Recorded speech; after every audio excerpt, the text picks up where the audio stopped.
Ooh, and here we go. Both starting in different places, but both getting the same reward, a piece of heart from both Sanctuary and Link's House.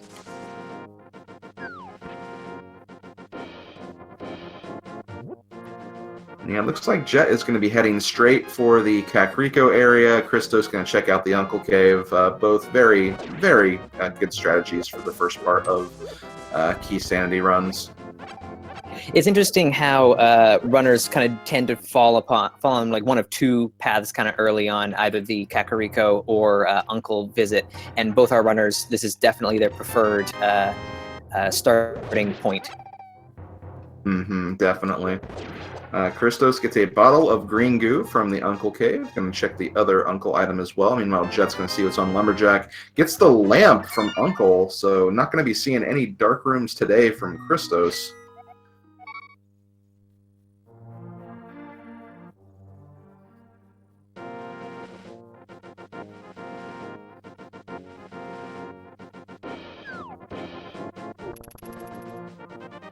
So we've got Christos heading down the south route towards Kakariko, so looking to maybe farm some bombs here from the two little spots below the forest here.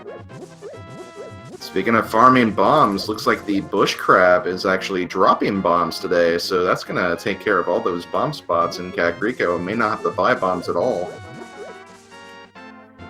Yeah, 7 off the bat seems like enough to get through the first little bit of the game here. Yeah, and if they ever need any more, they can just find that bush crab and get some more, so that's a very, very nice pickup. Unfortunately, just a green rupee from the forest hideouts.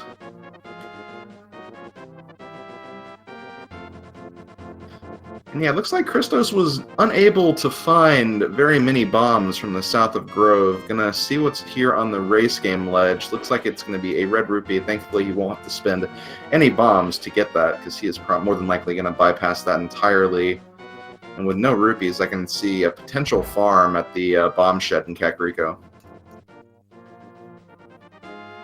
Yeah, not kind of the ideal start you're looking for, but that bomb shed will definitely pick up his bomb count pretty quick.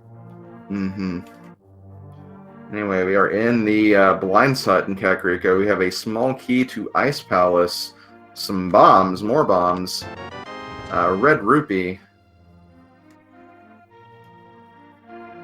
and in the back we have a compass to Tower of Hera. Meanwhile, Christos picking up the piece of heart from Sick Kid. And I think in the back of the tavern there we found the Power Glove.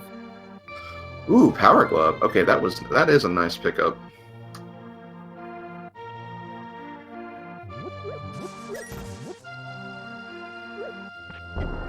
So yeah, this is the bomb shed that Christos is at right now. You can get 4 bombs and then leave and pick up 4 more if he goes back in. So a nice way to get some bombs if you don't have any rupees. Big key to Desert Palace in the Kakariko well. Alongside another big key to Thieves Town. A fighter sword, 300 rupees, and another compass. Yeah, that's not a bad Kakariko well. I'd take that. Yeah, definitely. You're going to need those big keys to beat both Thieves Town and Desert Palace, so it's good to find that. Bottle Vendor has the small key to Tower of Hera. That'll give 1 extra item whenever they make it up there.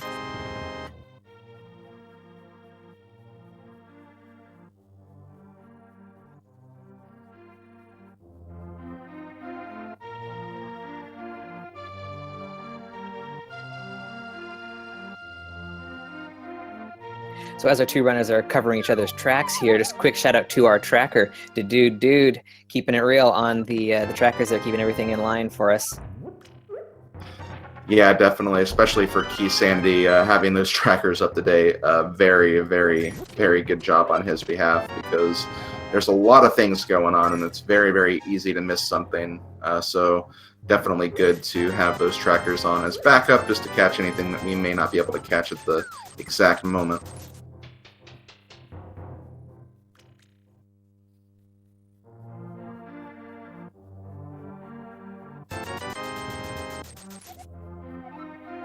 But yes, like you said, they're going over kind of each other's footsteps at this current point, since they both came from different directions through Kakariko.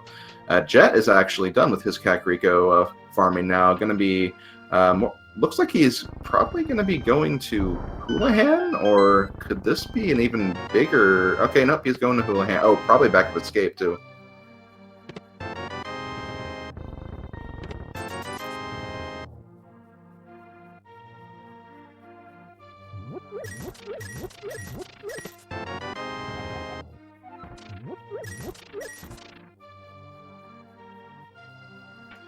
Ooh, back here we got some flippers, a piece of heart, and a small key to Turtle Rock.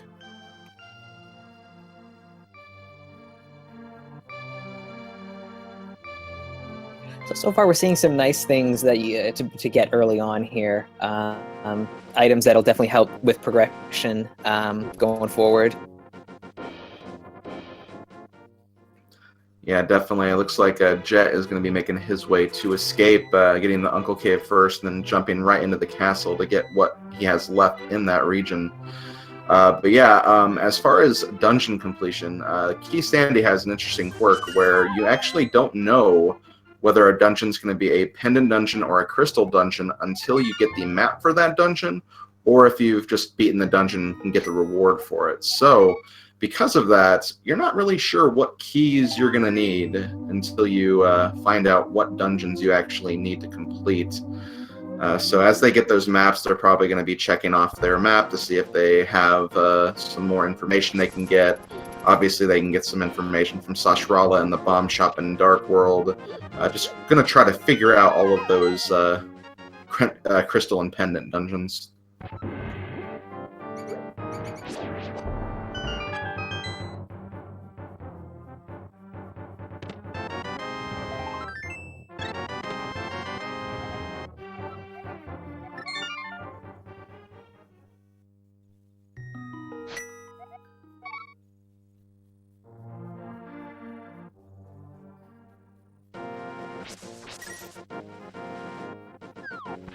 Ooh, the hook shot. Very nice. Ooh, that is very nice. And looking at the items that Jet has right now, and Christos is going to get the hook shot very soon as well, that's going to be a potential play on Death Mountain, because that'll give quite a number of items up there now that we have the hook shot. Yeah, all of the items are definitely like pushing our runners in that direction. So I'd say it's pretty likely that we'll see them head up that way. Mm-hmm.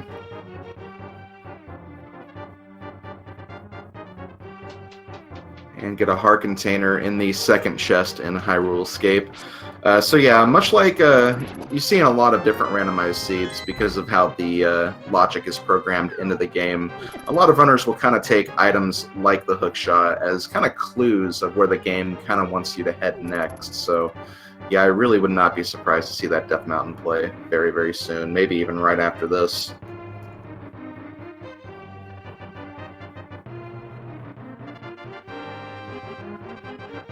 Yeah, as a runner, you kind of get that pull when you see an item like that pop up that you should probably be heading in a certain direction. Look, the cape in Zelda's Cell there.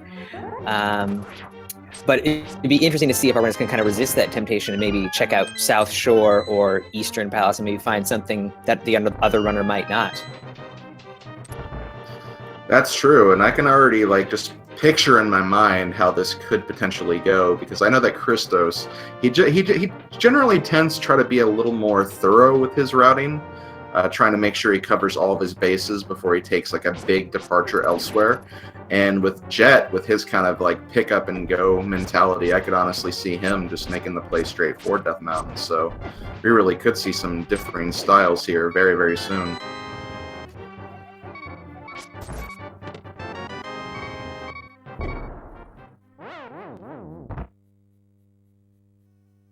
Very nicely set up Death Warp there by Christos.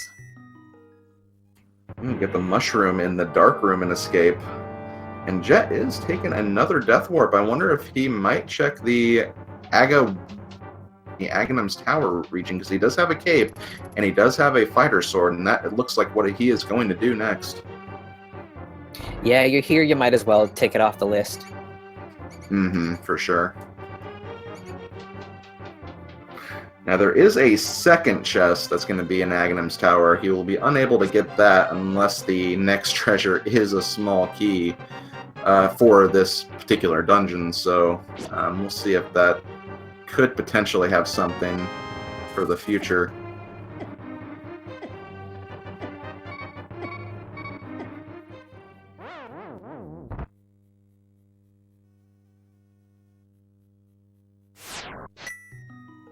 And with Fighter Sword, these gold guards take a lot of hits.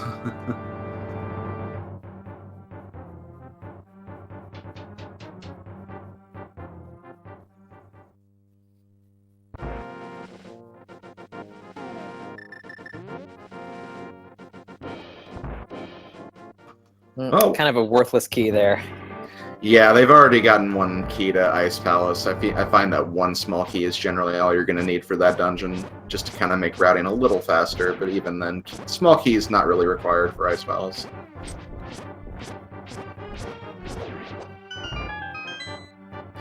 Okay, Jet actually checking the South Shore before making the Death Mountain play. Which, again, it's a good play as well. A lot of items down here, so I can see maybe picking up this before making that play. And it looks like Christos is probably going to be doing the same thing.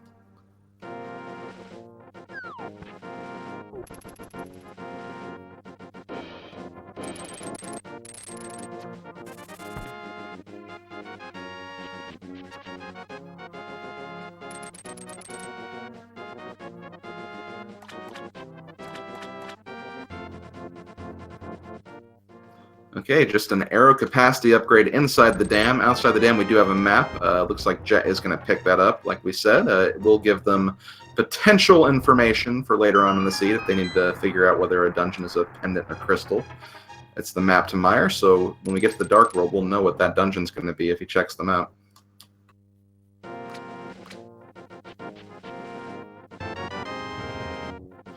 Also, thank you, Alpha Channel, for your subscription to the Speed Gaming Network. We really, really appreciate it.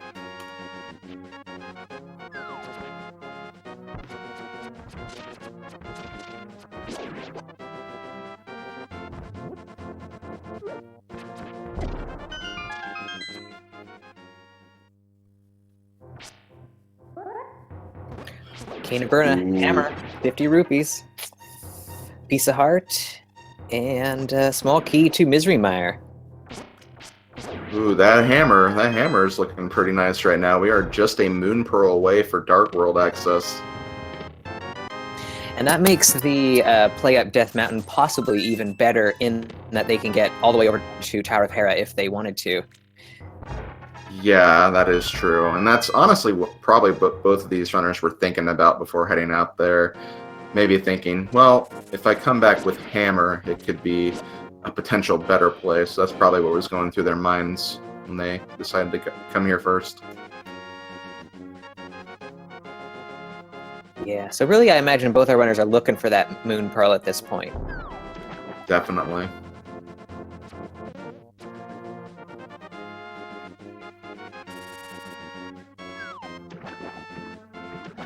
Ooh, small key to Desert Palace. I believe that's both potential keys to full clear that dungeon. It is, yeah. And here goes Jet. I think he is going to be making that Death Mountain play now. And looks like saving quit by Christos as well. He is potentially thinking the same thing. Or no, okay, Christos might be going to Eastern area then. Or, oh, no, he's going back down south.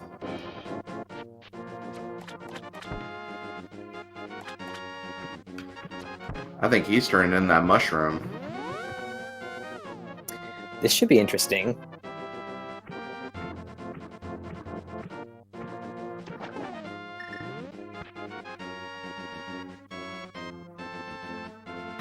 Also, thank you, Kern, for your subscription to the Speed Gaming Network as well.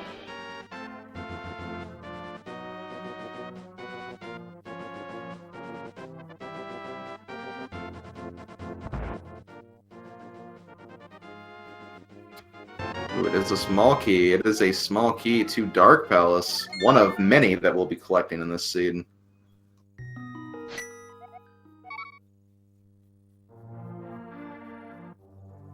Yeah, it's always good to have more pod keys than less pod keys, I'd say. Yeah, definitely. Also, I don't know if anyone saw, but on Jet's screen, he picked up the newly introduced item to the randomizer as of version 29, the 10 bomb drop, which I believe has replaced some of the, or at least one of the potential 3 bomb drops that you can get in this particular randomizer.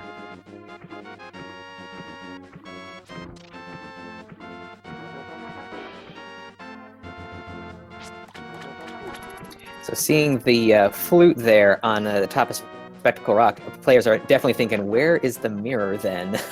Mm-hmm. Yeah, that's what I would be thinking right now. 300 rupees from the hobo, that is actually pretty nice. That's going to give him enough, Christos enough money to get the Zora item now.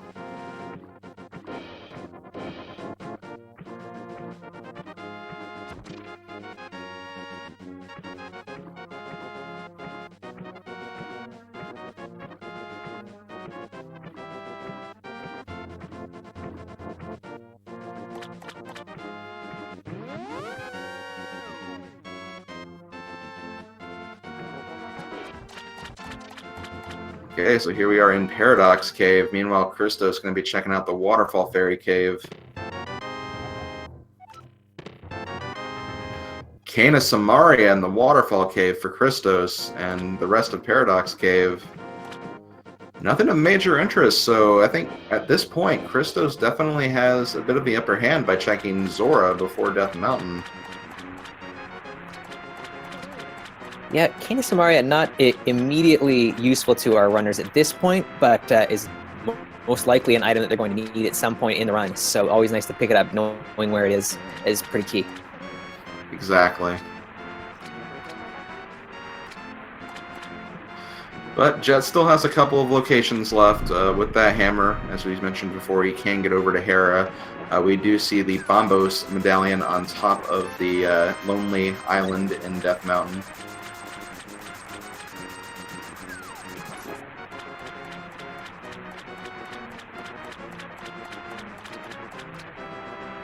Christos picking up the item on the Zora ledge. Was it a map, I think? Yes. He wants that intel. Unfortunately, Hyrule Castle map doesn't exactly give any relevant intel.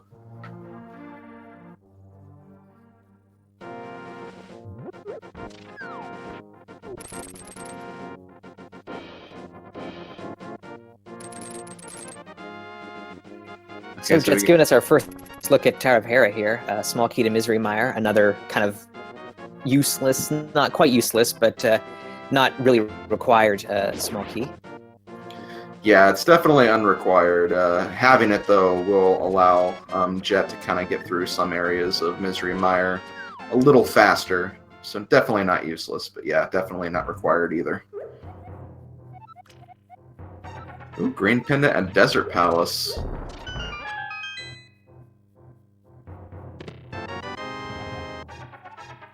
Map to Eastern Palace. And just a piece of heart and red rupee at Sashrala's house.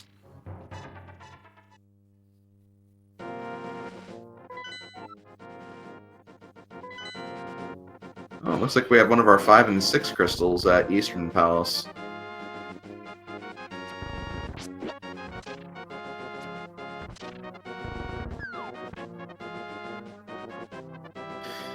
Okay, so Jet taking a Death Warp right there, so we can leave Tower of Hera, still be on the mountain, and then check out the last remaining Death Mountain location he has, which is the Spiral Cave. So that is why he didn't just save and quit right there. Meanwhile, ChristosOwen checking out Eastern Palace. 4 items he can potentially grab right now, maybe more if he happens to get that big key or bow. Or actually, no, I'd have to get a big key and bow.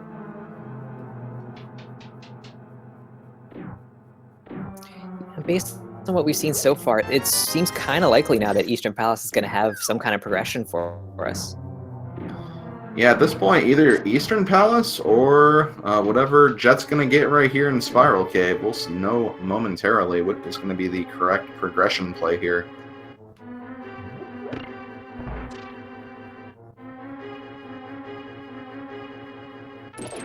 10 arrows. Okay, yeah, looks like Eastern is going to have our item for progression.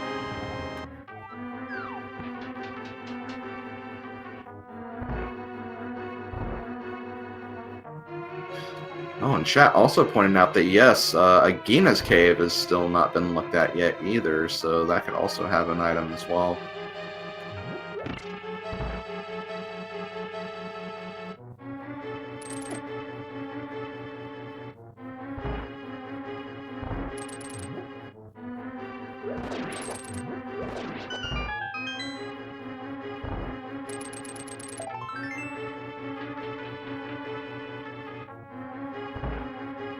So looks like we got one more chest left for Christos to check here in Eastern Palace. Yeah, at this point, it's either this last chest or Agina's cave.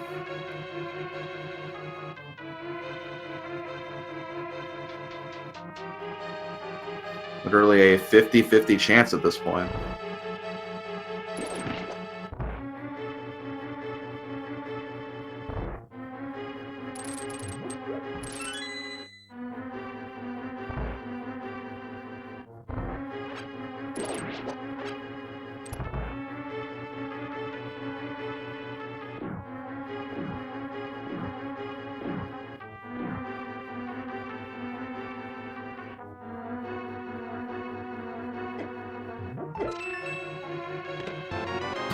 And there it is, Moon Pearl in Eastern Palace. So Jet won't be too far behind Christos at this point, but that does give Christos a little bit of an early lead here.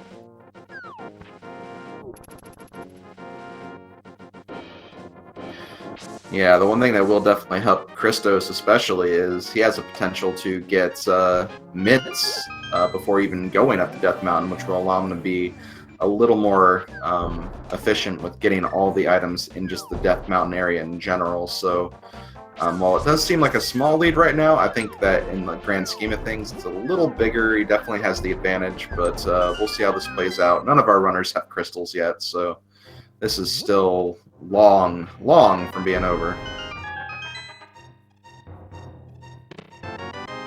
And there's the mitts right there. Well, that was quick. Yeah. Oh, and the big key to Tower of Hera as well, so that's going to be that dungeon completed for Christos.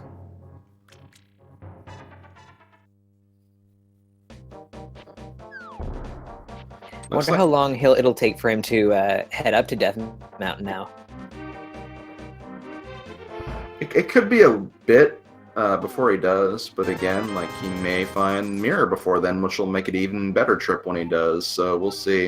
It looks like Misery Mire is the other 5/6 crystal in addition to Eastern Palace, so we have that information locked away. At this point, we really just have to figure out what the blue and red pendants are going to be. Once we have that information, we know what the rest of the dungeon layouts are going to end up being.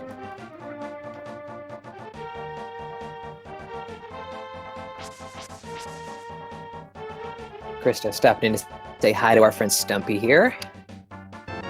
Just 50 rupees.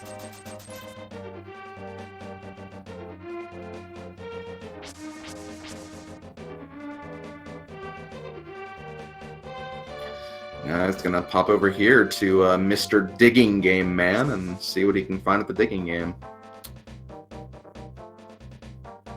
And also really convenient timing picking up the Titan's Mitts where he did. Can just go from the south side up to Village of Outcasts.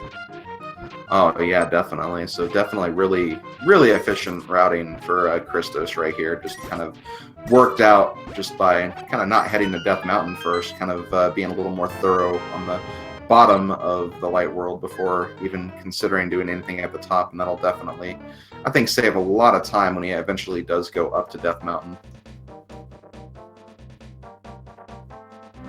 Yeah, it's definitely a part of the world where you can lose a lot of time just running across it. Death Mountain takes quite a while, so getting up and down is the less times you need to do that, the better. Exactly.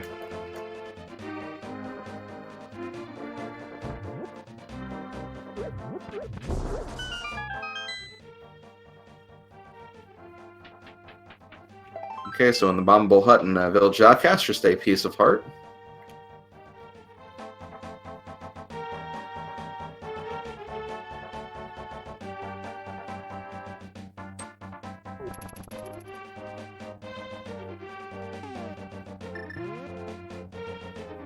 Gonna see some very slow hammer pegs here from Christos. Yeah, unfortunately with no boots, gonna have to do this the slow way, but sometimes it needs to be done. You'll never know when boots are gonna end up being in there, so may as well bite the bullet if you're in the area.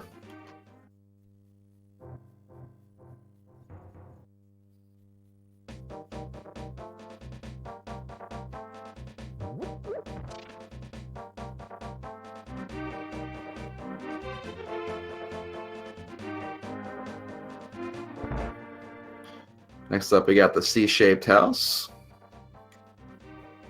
Inside, we have 50 more rupees.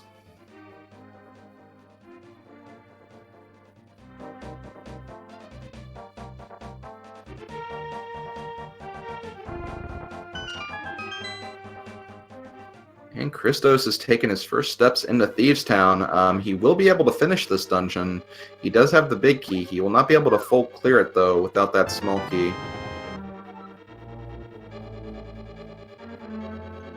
Picking up another Turtle Rock small key there in the first chest.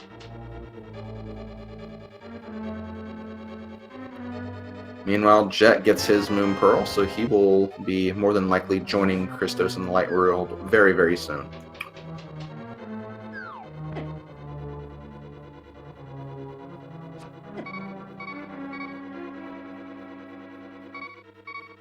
Looks like he is making a solid play with going to the south of Link's house, that portal first, because this way he will pick up his mitts along the way and will be able to do the same efficient Dark World routing that Christos did.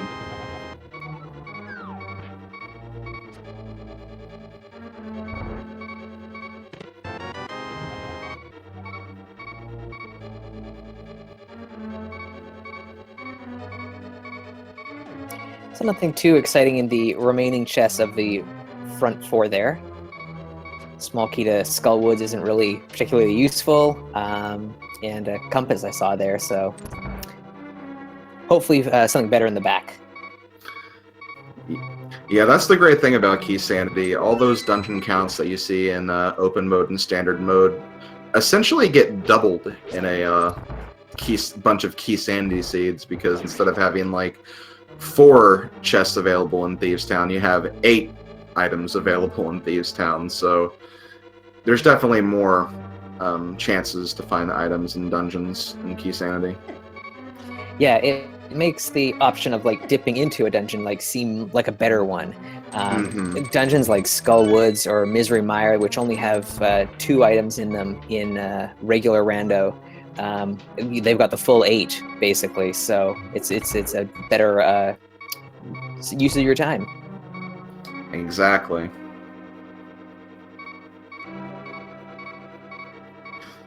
Okay, so Christos gonna check and see what is in the attic room of Thieves Town after he blows a hole in the floor. We got another bottle. Nothing inside of it, though.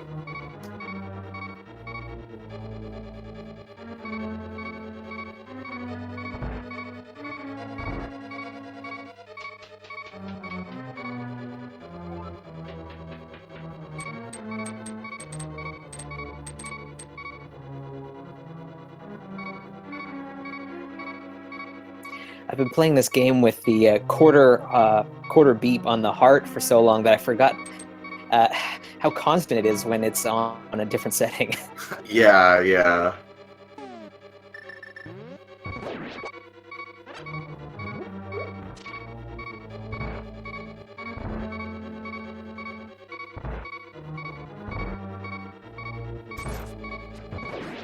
Okay, so getting ready to see another chest we have here in Thieves Town, the Maiden's Chest. We have a small key to Dark Palace. That's another one, I believe the 3rd Darkness Palace key we found in this seed so far.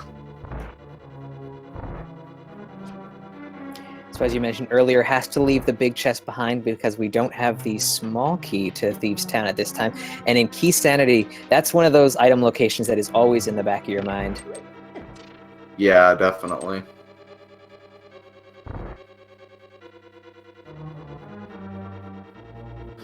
You really don't want to leave items behind, but sometimes you just don't know when you're going to get that key, so sometimes you have to just kind of skip it for the time being.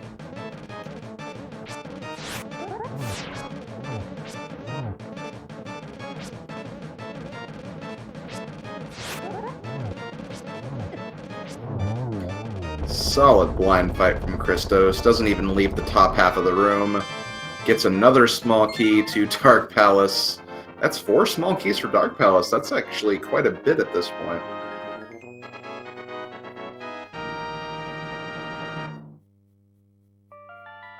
Given the items that we have at our disposal, heading into pod isn't necessarily on the top of our players' minds, but with that many keys in hand, it becomes an option at least. Very true. Pod is definitely one of the heaviest locations in terms of item counts, especially in Keysanity, because you have the 5 items that you normally get in other randomized seeds. Then you have the 3 main dungeon items. Then you have the 6 key chests on top of that, bringing a grand total of 14 possible items you can get in Palace of Darkness, which, again, not a surprise to see items in there just based on that weight alone.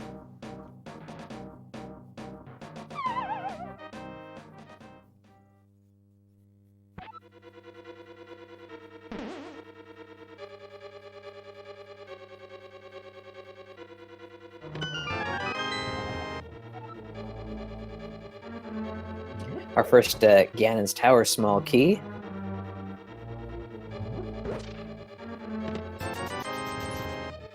And 50 rupees in this room, so still looking for some stuff here in Skullwoods. Meanwhile, Jet making his way through Thieves Town now. About a dungeon behind at this point, I'd say.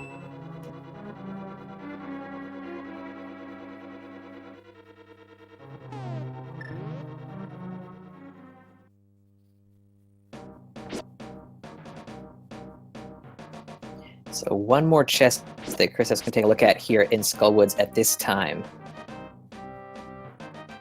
And And with thankfully, the Cadence of Maria, this will be a lot easier. exactly, this really annoying room becomes a piece of cake when you have that Canis Maria. Just put a block down, go in here and grab that chest and get the heck out of there. Just for a red boomerang, though.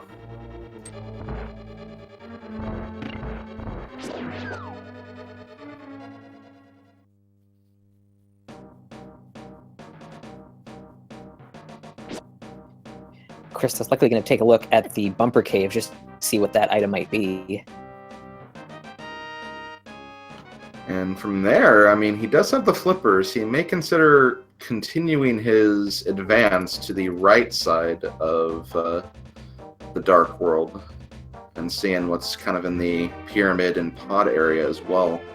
Or he may take the opportunity to check out Death Mountain too, so... Looks like he is staying here, though, so I think we are going to be seeing the right side of Dark World now.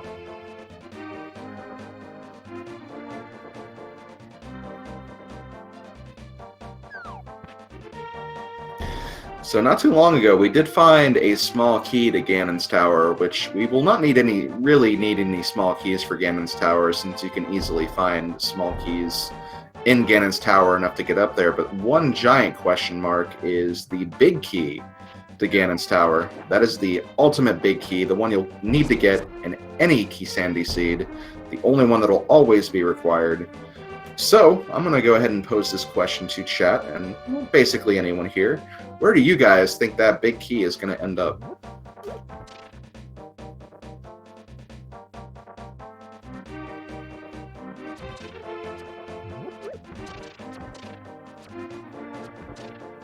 I wonder if it'll end up deep in a pendant dungeon.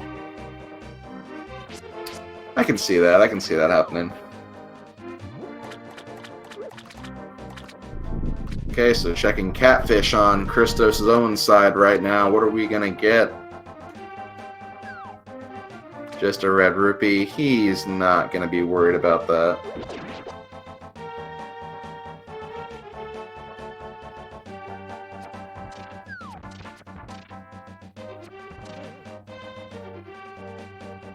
We see a lot of great answers in chat. I see a lot of people saying it's going to be in Ganon's Tower.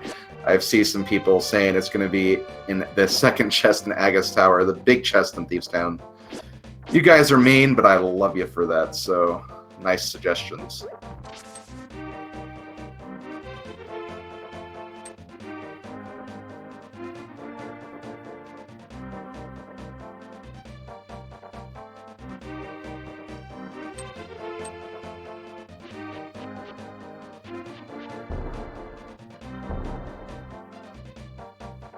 Okay, so Christo's going to see what item is on the pyramid today. It's a small key.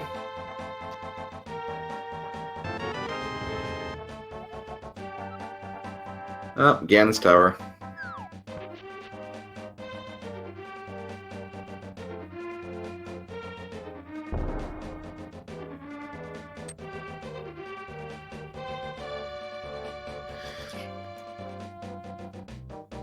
It's such a long run all the way from Village of Outcasts over to Pod here.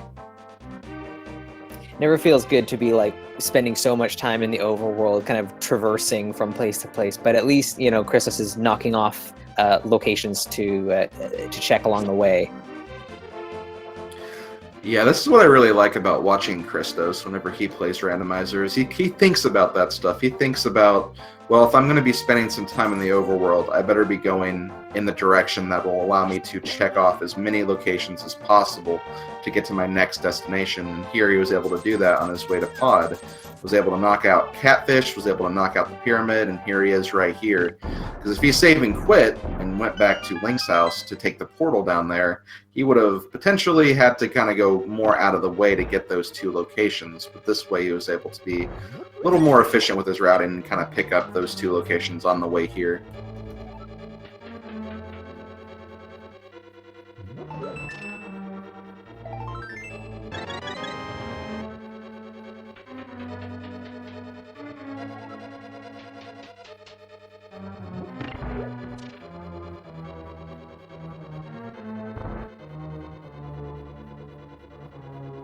So with the 4 small keys here, Christos should have access to pretty much everything except for what's on the right side. That's 2 chests that he's going to miss out on. And then Helmosaur, because we do not have the big key yet. I love how right you were as you were saying that Christos was making the play on right side just to remember, oh, wait a minute, I don't have the bow. And then just like, oh, wait a minute, okay, gotta go back this way. Yeah, I was almost stopping myself. Like, did he get the bow and I missed it?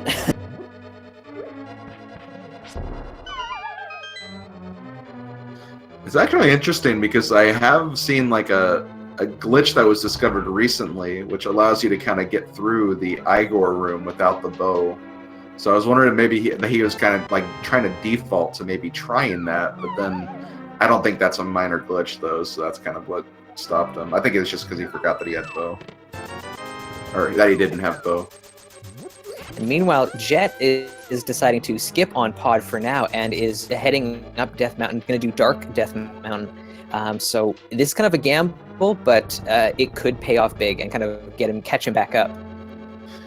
It really could, and yeah, he could even potentially check out a few. Oh no, he doesn't have medallions. Never mind. I was going to say check out Turtle Rock. That's not quite on the table just yet, but yeah, he does have some stuff he can do over here. And if the progression is over here and not Pod, this could be a way for Jet to get back into this. Oh, right. Picking up that Tower of Hera big key earlier. Just going to finish off this dungeon first before heading over to East Death, Dark side.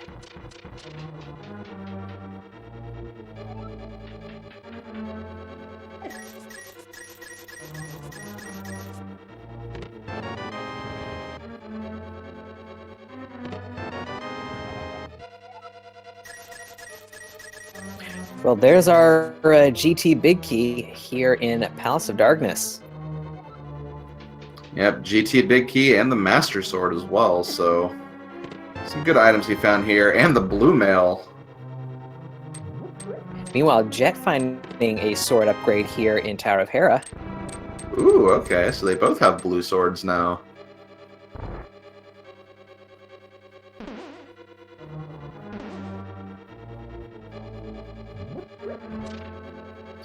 Okay, so as we're going to watch Christos do right now, he is doing the famed hammer yump technique, a technique that became very, very popular in Keysanity specifically because due to the key nature of Keysanity, you use this to kind of save a key, so there's like one less key you have to worry about when you're full clearing Pod, so this way you can get into the Stark room without actually having to spend a key to get in here.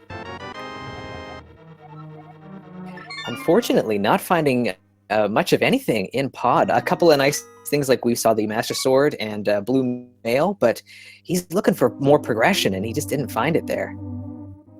Yeah, not really. So this could be good for Jet. This might give Jet a chance to kind of make some ground that he lost by going Death Mountain earlier. But as you can see, Christos is going to be making his way up Death Mountain next, so he'll be able to get everything Jet got before and potentially what Jet is going to get very, very soon. So Tower of Hera was our blue pendant. We are only looking for one more pendant, and then we'll know what the dungeon layout is. And that's right. Need to know what that red pendant is.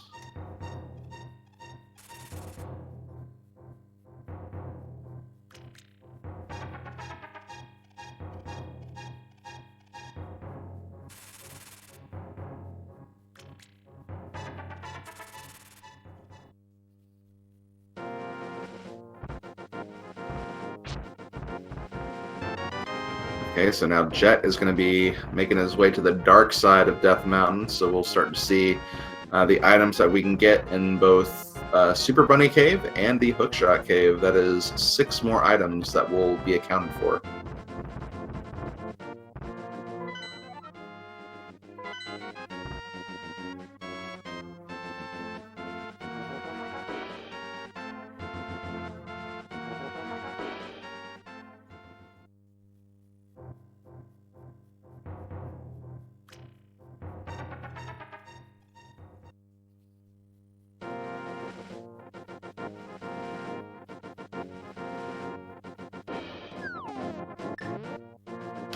There's that bow and a shovel as well. So the bow will make the pod play a little more appealing to Jet. If there is something on that right side, then that might stand to help him out quite a lot. Yeah, at this point, he only needs the big key for Pod to actually finish that dungeon as well. So that is the one item he is going to be looking for before he does that. And he also needs to grab another small key as well, because you can get through all of Pod with just 4 small keys. And there's the mirror. The flute will be acquired by Jet very soon, I imagine.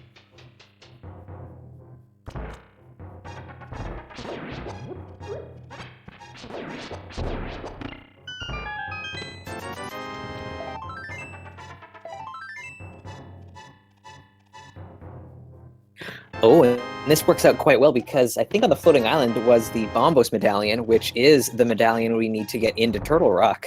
That is very true, and that's exactly what Jet is going to do right now. So, going to have the Bombos acquired for Jet.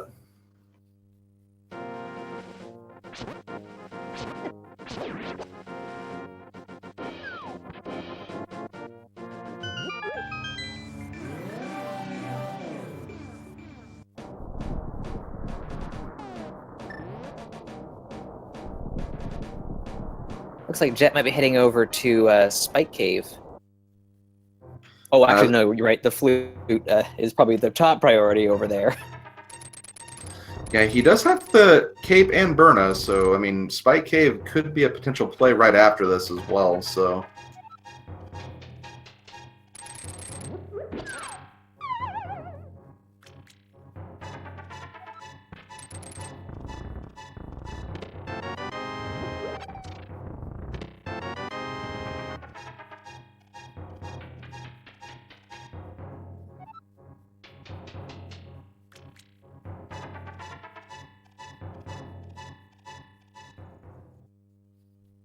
So with Mirror and Flute, we've got access to pretty much every corner of Hyrule here, so it'll be interesting to see which way our runners go from here.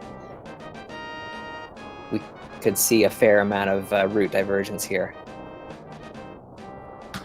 Yes, that is very true. A lot of the big blockades in terms of overworld progression have been accumulated at this point. Mirror and Titans being the biggest one, Hammer also being a pretty significant one as well. So yeah, a lot of options for Jet right now. So I'm really curious to see what he's going to do. First, obviously, going to activate that flute just to make his overworld exploration a little bit faster.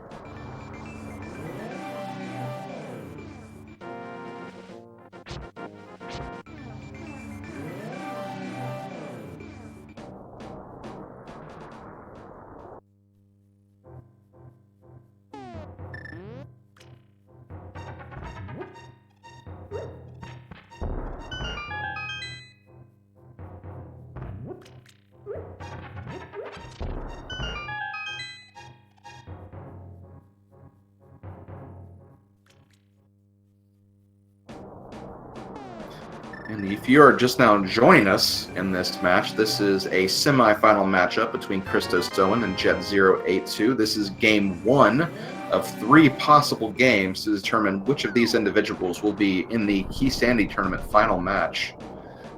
Game 2 will be happening tomorrow at 12 p.m. So if you want to see the conclusion of the series, check that out. And if it needs to go to game 3, that will be happening on Sunday at 4 p.m. So that's the status for this series, and we'll have to see what happens.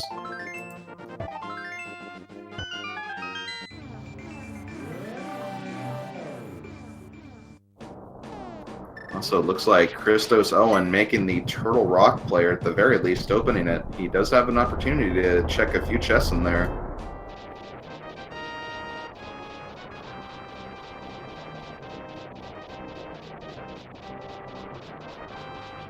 Meanwhile, over on Jet's side, taking advantage of the fake powder glitch, although not finding anything of use with the bat there.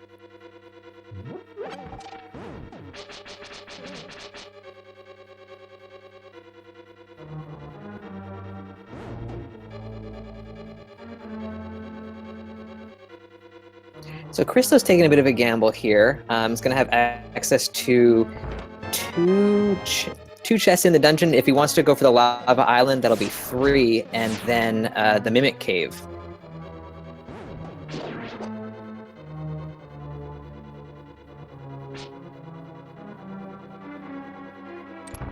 Yeah, that's true. He does not have the big key yet, so he can not check too much past this first half. But yeah, there could definitely be some things here. It is well within logic at this point.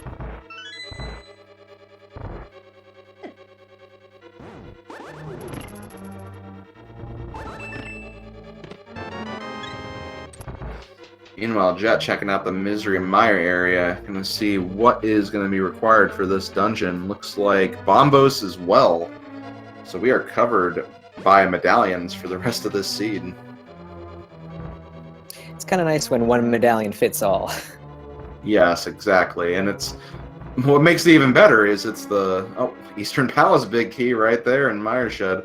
But what's nice about Bombos Medallion is it also has a third use for being another gateway into Ice Palace if you do not have the Fire Rod. Speaking of Ice Palace, it is Crystal 4, so it is going to be a Crystal Dungeon. We will be seeing a potential play in that later.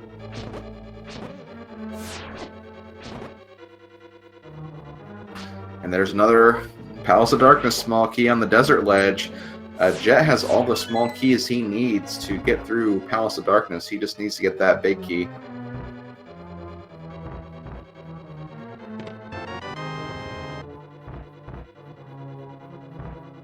Ugh, that is not what you want to see on Lava Island, unfortunately for Christos. Just a 5-bomb upgrade. Ooh, definitely not. And if that last Turtle Rock key is buried and we need to beat it, that could be a problem. Another small key to Misery Mire in the desert big chest.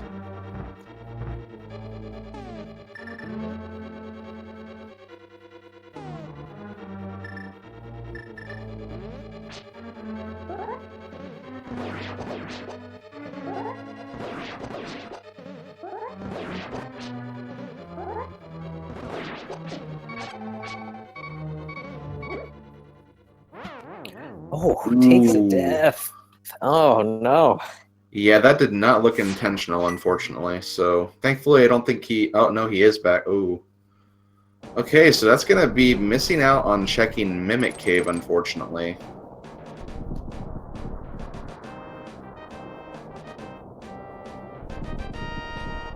Hopefully Mimic Cave does not have anything. Oh, there's big key for Ice Palace.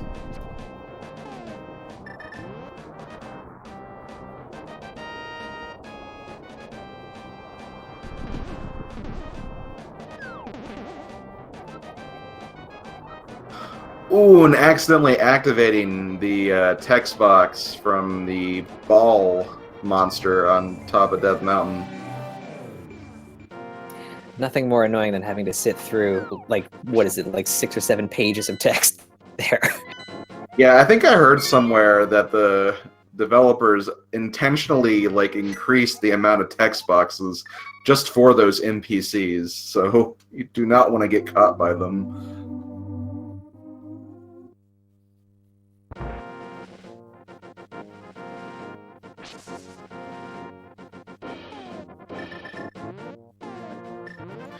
Yeah, Jet getting ready to take on Lamnolas in Desert Palace.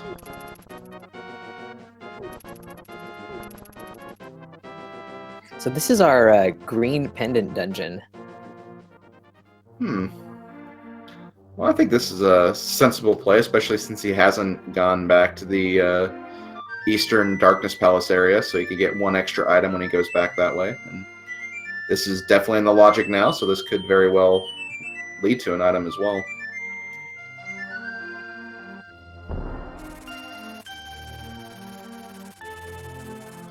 But right now, I am looking at Jet's items. At this point, I believe Ice Palace is fully clearable at this point. Yeah, with that Bombos medallion, that's your fire. So yeah, could definitely do it. And recently picked up that big key to Ice Palace as well. So yeah, that would be a potential play I imagine Jet is probably thinking about right now.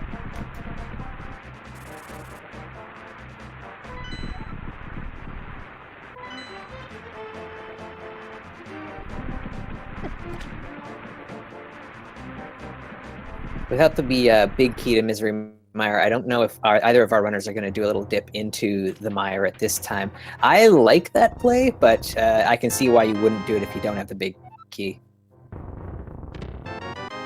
Yeah, I'm someone who's very fond of that play too, just because I've seen Misery Mire Big Key appear in Misery Mire so many times in Keysanity, so I think it would be a good play personally, but I'm also out of the tournament at this point, so not much can be said about what I would think, and these runners definitely know what they're doing, so we'll have to see.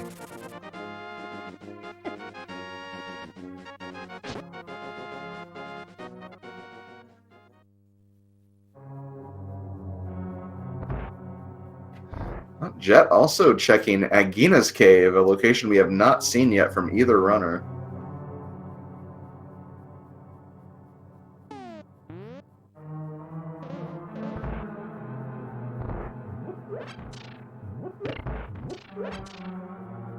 So just 10 arrows in there. And pulling out the flute, so likely heading over either to, I would imagine, the pod eastern area, or possibly going for that Ice Palace play like you were talking about, Slim. Mm-hmm.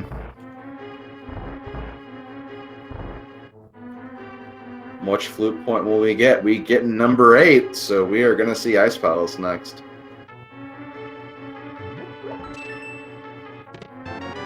I think at this point this is probably the best play, just because this is the one dungeon that they can full clear and complete. And still looking for that Palace of Darkness big key. Still looking for the Misery Mire big key. I think it does make sense to check this first. Yeah, definitely. Especially having seen what Christos found in Pod earlier, for us as commentators, we can see that it's probably a pretty good play to head to Ice first. Mm-hmm, exactly. He'll definitely need to get that big key to Ganon's tower that's in Pod, but even then, just having like another sword upgrade, having blue mail would be nice as well. So, but yeah, want to make sure you can actually clear Pod next time, and in this case for Jet, the first time he goes into it. Just a red rupee in the first chest. And the gambles continue on Christos' side here. He's going to take a look in Misery Mire. Yeah, it seems like Christos has been doing a lot of gambles in his Dark World. Definitely gambled on Pod, gambled on the first few chests of Turtle Rock, and now gambling on Mire. Hoping to, probably feels behind at this point, so is looking for some kind of gamble to kind of even the odds that he might be thinking the race is at this point. Yeah, as a very, both of these are very good runners, and so if you're 55 minutes in and you've only got one crystal down, you might be thinking that you're behind. Of course, though, one crystal in Keysanity at 55 minutes is not too surprising either, just because of the nature of this mode. That is very true.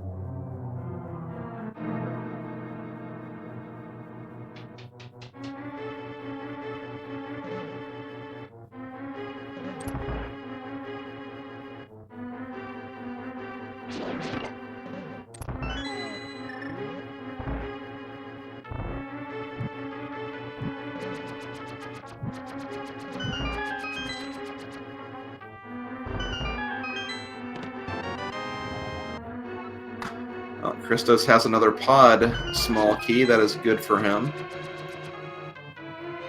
He did need to find another. Actually, no, that's all 6. Never mind. He has all the keys now. Silver arrows for Jet found in an ice palace.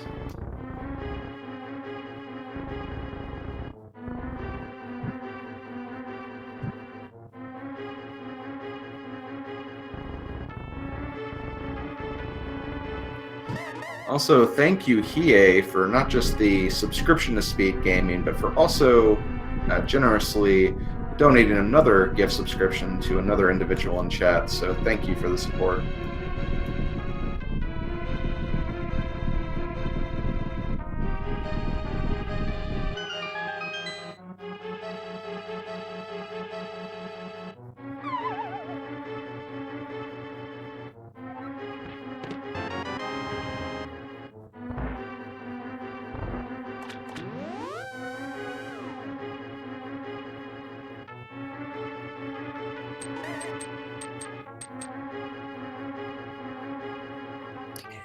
So far, neither runner coming across anything like monumental, like in the run. Silver arrows for Jet is kind of nice, and more pod keys the merrier for Christos. Plus, having used his pod keys up, definitely needed another.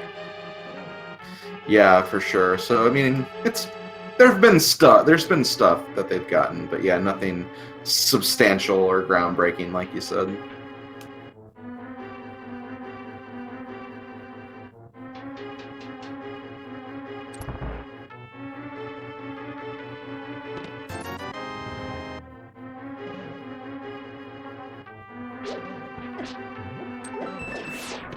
At Thieves Town, don't exactly need that anymore.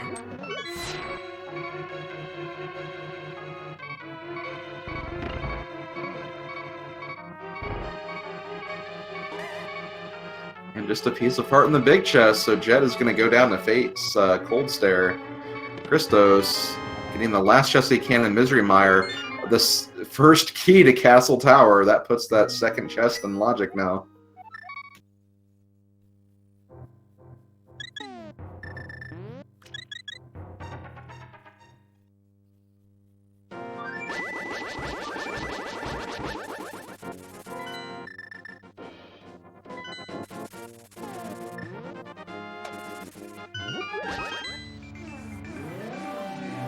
Looks like Christos is going to be heading for pod right away. Interesting. With a bow in hand and that extra key that he picked up, I guess just thinking I've got to try and I got to kind of gamble again and see if there's something on that right side that I missed. Yeah, and again, this is kind of what we were talking about earlier with items kind of pushing you in certain directions. Christos could be thinking, well, all the pod keys are officially available now, so maybe there is something in here. I just couldn't get it before because I didn't have the bow, so that could be what he's thinking.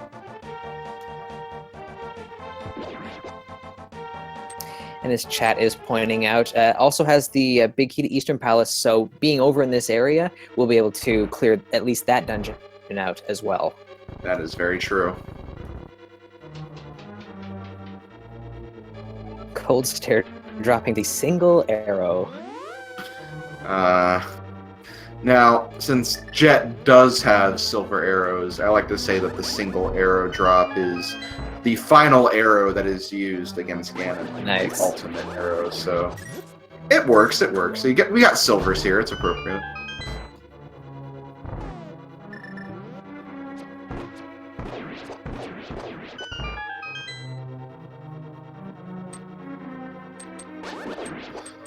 And looks like Jet's going to be heading over in that direction as well. So in addition to all the good stuff that we talked about for Christos, Jet does have the green pendant, so he can get that as well.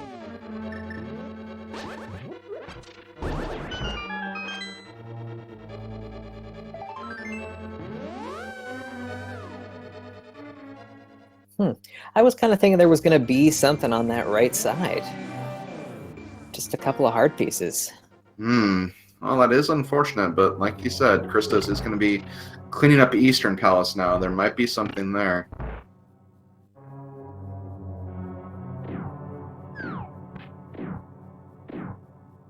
Sahash will just have a big 20, so unfortunately nothing really worth turning in the green pendant for.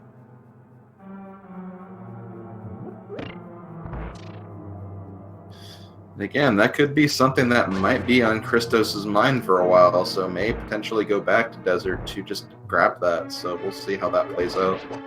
Yeah, very, very true.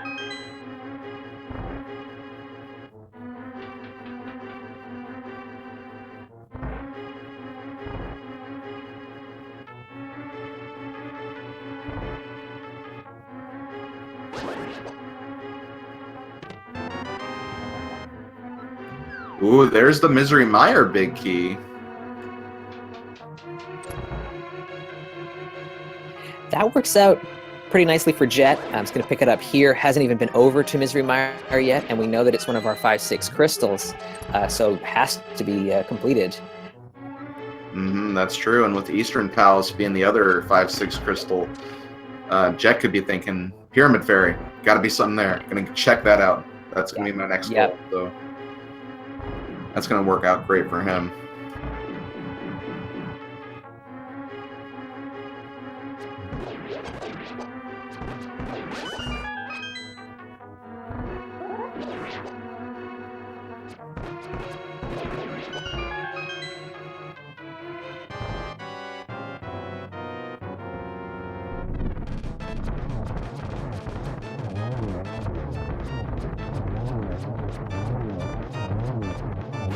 Also, thank you to G-Wig for the subscription to Speed Gaming. Christos takes out Armos, gets half magic for his trouble, and then one of the 5/6 crystals. So more than likely, he's going to be heading back to Mire right after this to finish that up.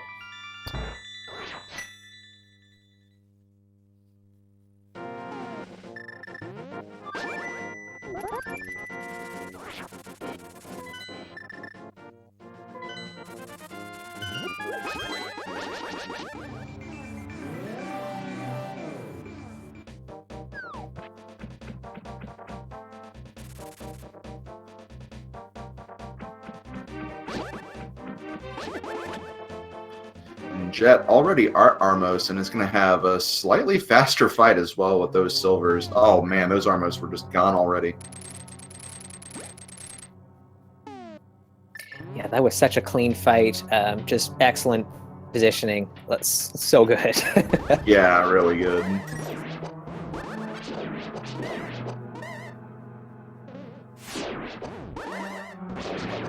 I think the Armos Knights were just marching around for like 4 seconds, if that long. If that, yeah, right?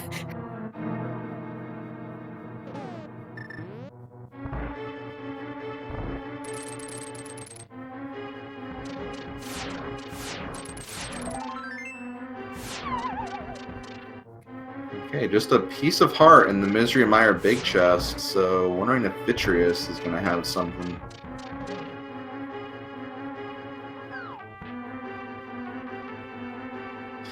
Now, right now, Jet is going to be checking Pod, which makes sense. He's right here. May as well check out what's in here. Could be thinking the big key's in here for all that matter. Christos is going to be able to gain a little bit of ground because it seems like he's kind of following the current level of progression that's currently going on right now. So all those double dips that he's had to kind of do in the seed, he's going to be able to make up a little bit of time now, I think, while Jet's kind of taking the time to go through here. So all you Christos fans, don't count him out just yet. He knows this game and he knows this logic very, very well. Yeah, and there still are a couple things on the table that we're looking for. We're going to need, at the very least, the fire rod, because either Skullwoods or Turtle Rock is going to be required. And if Turtle Rock is required, we still haven't found the ice rod yet. So Yeah.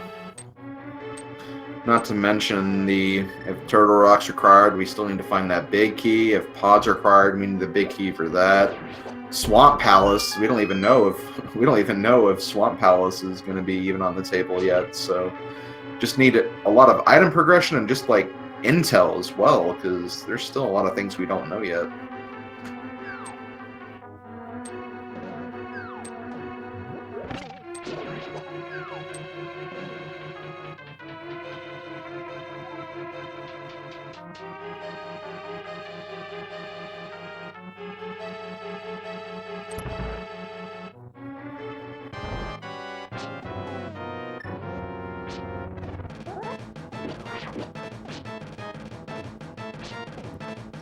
Christos using Cape and Spin Strats for Vitreous. Oh, I think he got rid of like 6 eyeballs with that one spin.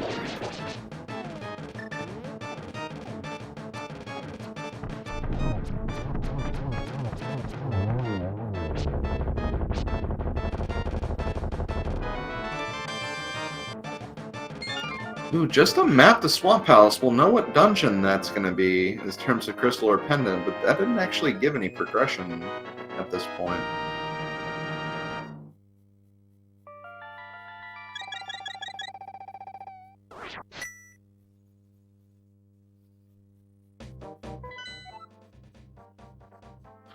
Swamp is the red pendant.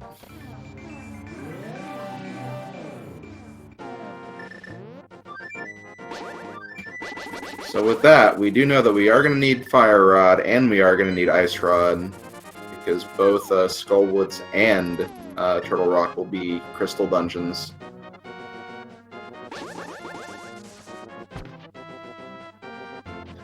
Yeah, we need those 2 big keys as well for both Pod and for Turtle Rock.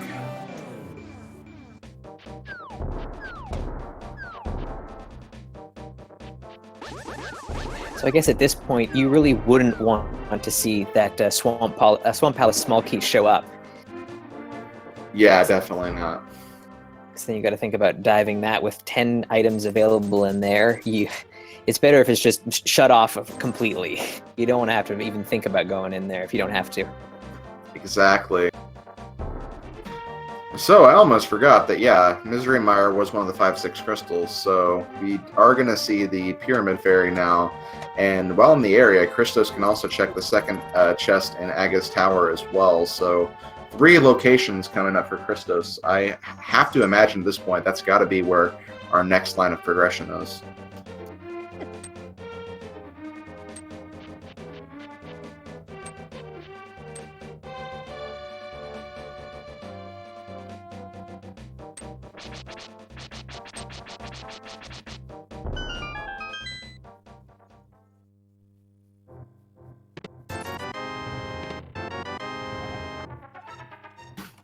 There's... Oh no. Oh no. Commentator's curse. Oh, Christos, I'm so sorry. Yeah, sorry, man. Oh, he's footing away without checking the second Castle Tower chest, though. Or, oh, nope, okay, I think he just remembered, okay.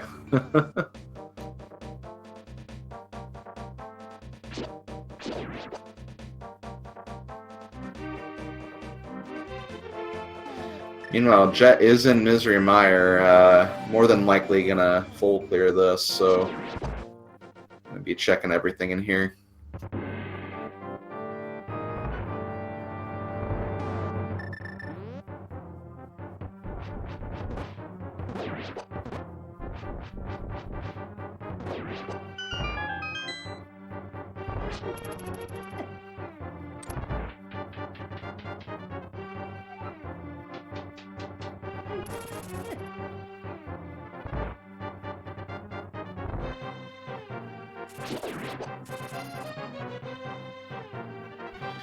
For those asking what was on Pyramid, I believe Pyramid was a small key to Ganon's Tower.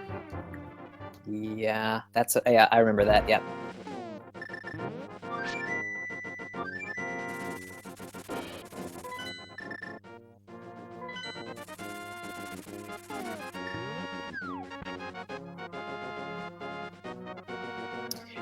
Well, it looks like Christos is going to be taking that Swamp Palace key and using it right away. Yep, I think that's exactly what he is doing. So, guess you could say he's going to get his feet wet with this seed now.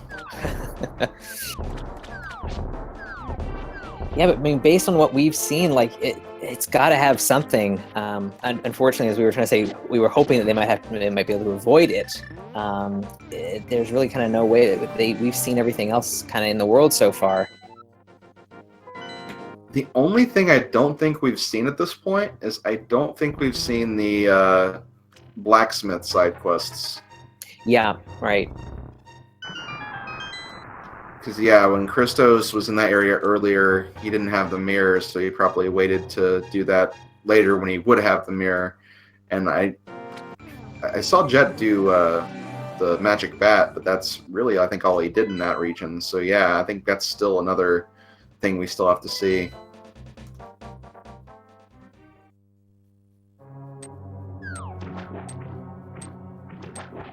Oh, yeah, and Mimic Cave, too, because Christos did not get the Mimic Cave.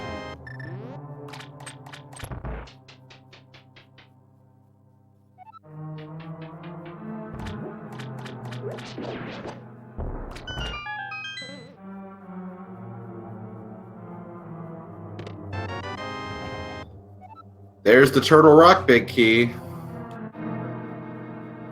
Okay, so a dip into Swamp Palace is required here. Mm-hmm. And the temptation to kind of like peace out right here would probably be pretty high, but you're already in. You might as well dig a little deeper. We'll see. Another thing, though, is Christos is in a situation where he actually has 0 Turtle Rock small keys right now because he used one to check that lava chest, so he still needs to find some small keys. He has to find the other 2 at this point, so that is something that Jet could have a bit of an advantage in if they happen to find that 3rd one, and the 4th one's kind of even hidden further in this world. So very true. See. Yeah.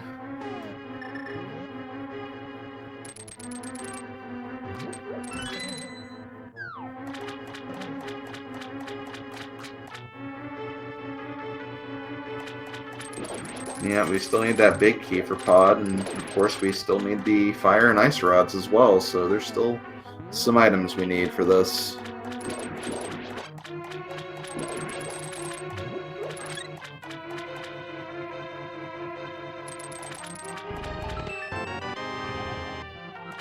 Oh, there's one of his Turtle Rock small keys.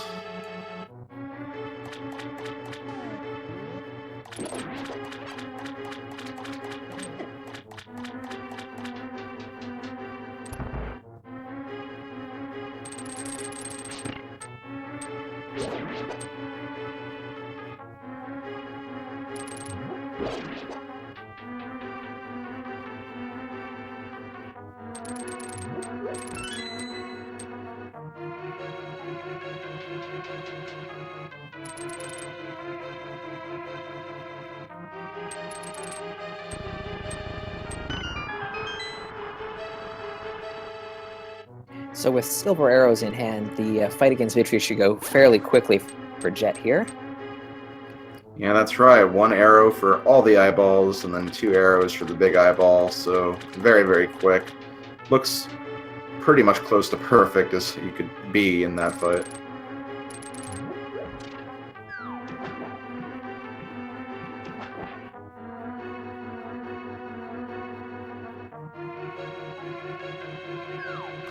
And yeah, looking at how all the pedestals are all the pendants are on logic right now, pedestal could potentially have an item as well, so that could still very well be a thing, and Jet does have the other 2 pendants already, so that might be something we'll see in the future.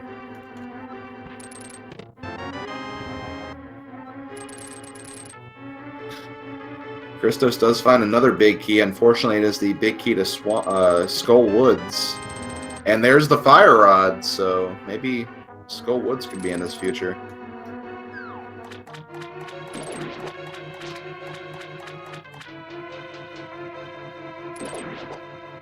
Meanwhile, it looks like Jet is probably going to be doing the blacksmith purple chest stuff. Interesting.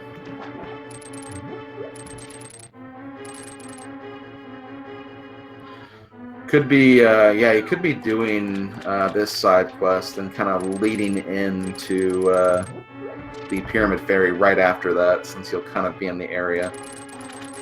Yeah, that would make a lot of sense, and it would be really good routing on his part.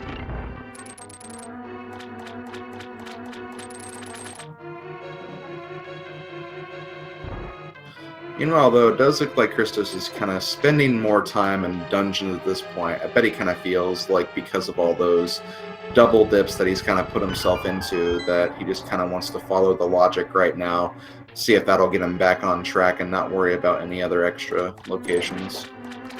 Yeah, and seeing as Swamp has been paying off so far, might as well just kind of keep going. Exactly. Quake Medallion, that's not going to be required.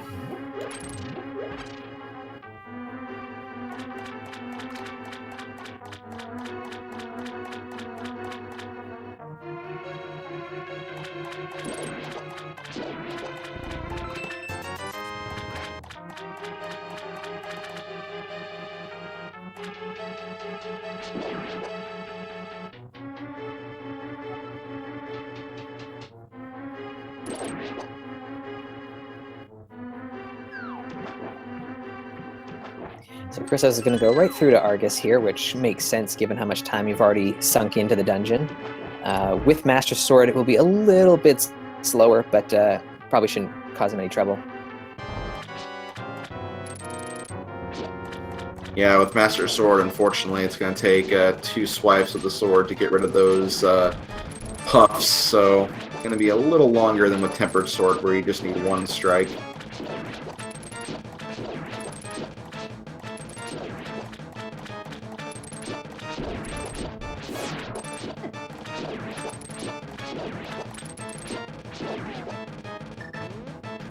Ooh, and there's the small key to Thieves Town in the shovel spot. Ooh. Another one-off location.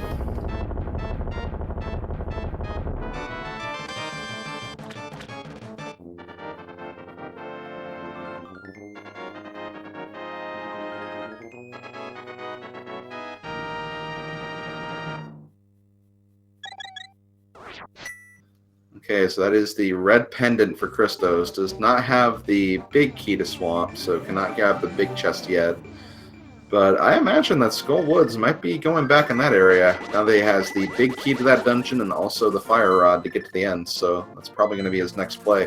And he could potentially check the swordsmith stuff after that, assuming that this, for some reason, doesn't pay off.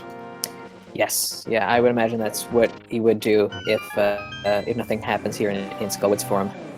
Mm-hmm. Yeah, it looks like Jet is going to be heading up to the bomb shop now, so he'll be getting his small key to Swamp Palace very, very soon.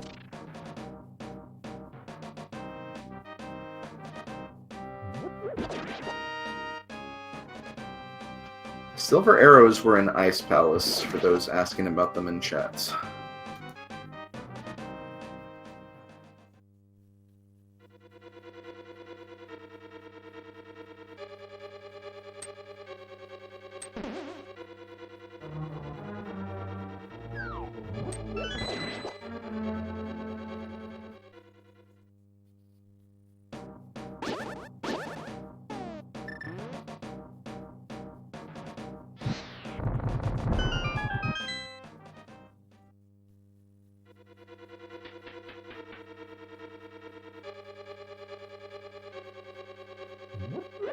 So Christos choosing to grab this small this chest first before going on to fight Mothula.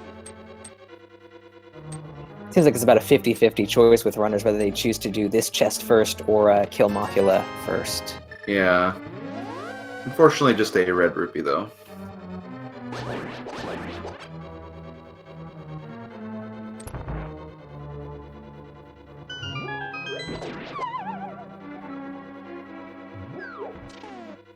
Right after, looks like Jet's also going to be checking the Agate Tower. I don't think he's even been in here. Oh, yeah, he got the first one. But he still needs a second one. Unfortunately, it was just a compass, though.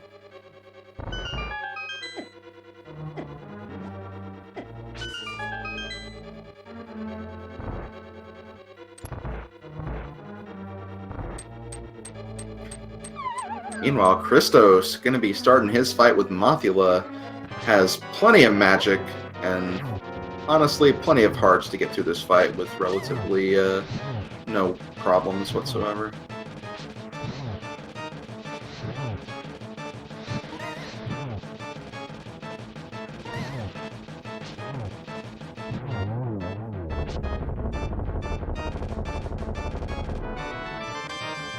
Gets the red mail, though.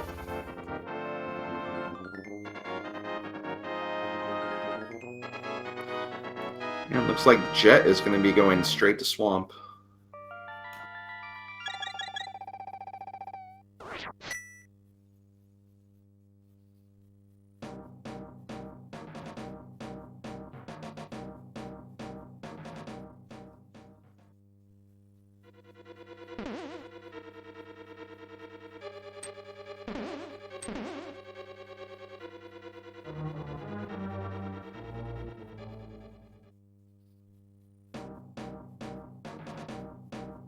So I imagine that we'll see Christos head to Ice Palace after this. Probably going to check out the big chest in Skullwoods here. Maybe do the blacksmith stuff as well. But then I think Ice Palace is probably where he's going to go next. That's right. That is still on the table for him. He has not set foot in there, and that's been available for a while. So, oh, there's the Palace of Darkness, Big Key.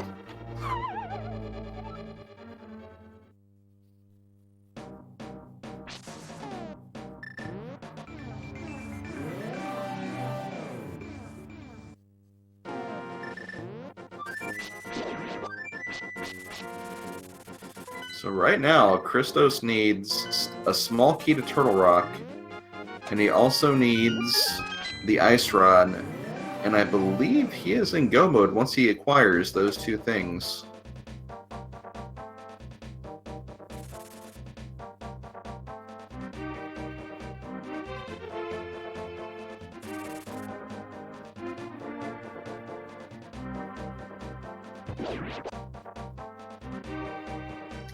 Yeah, so I guess really this is where that Turtle Rock small key is going to come up, kind of be of the utmost importance here. If he can find it along the way, then he'll be in really good shape. If it's hidden deep in Ganon's tower, or not, can't be in Ganon's tower, but I don't know where else it could be at this point. But it's going to be a little bit of a cause for concern for him. Mm-hmm. And you also got to think that, assuming what he does, if he does find those two items he needs and gets into Go mode, does that mean like he'll get the other sword upgrade or the silvers that Jet has? That'll also be a significant difference in terms of what they'll be fighting in endgame.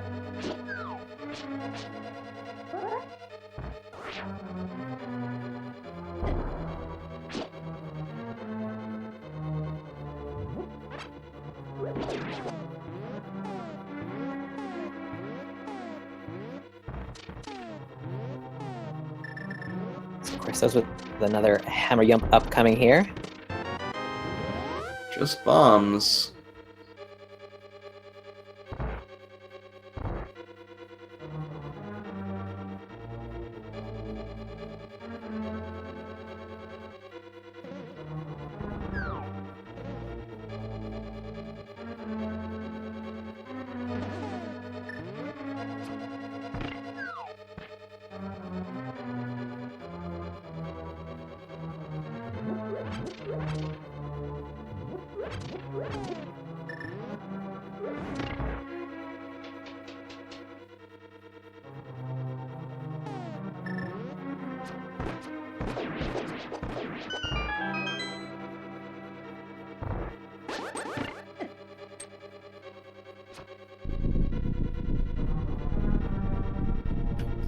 Okay, so while we're waiting to see what our next item is going to be, just a reminder, this is a Keysanity tournament match. This is one of the two semifinal matchups going on right now, ChristosOwen versus jet082.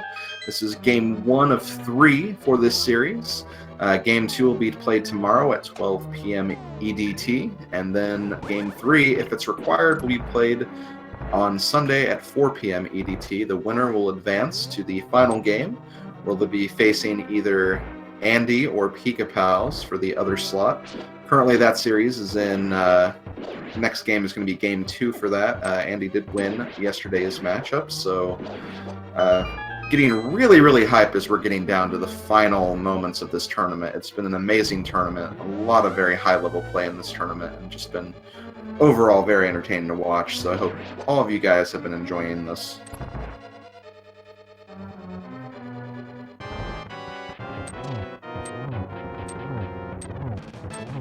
And yeah, just a quick shout out to our tracker, Dude, who's been making sure that we are keeping track of all the items and keys in this match. So thanks to Dude for keeping it real with us.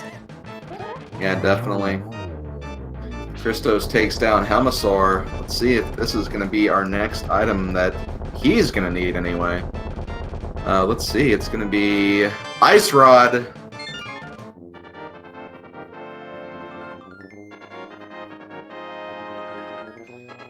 ChristosOwen is just a Turtle Rock small key away from go mode right now. Yeah, and based on how much of the world we have cleared, after going through Ice Pals, which is definitely going to be his next play now, you probably got to gamble that it's that last key is on Laser Bridge or somewhere in Turtle Rock that he hasn't been to yet.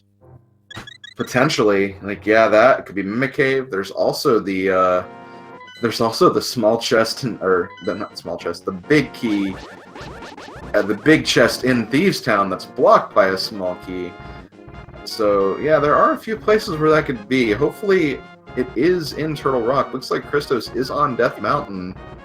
Might be checking that first. Maybe does not want to do Ice Palace unless it's in go mode.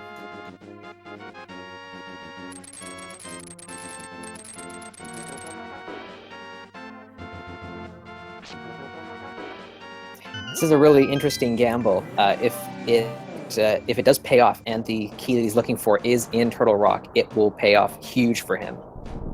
It will, but then you also get into that other argument where he'll go mode Ice Palace. He may not pick up the silvers or a sword upgrade either, and that'll be a significant advantage that Jet will have in the Ganon's Tower and Ganon fight.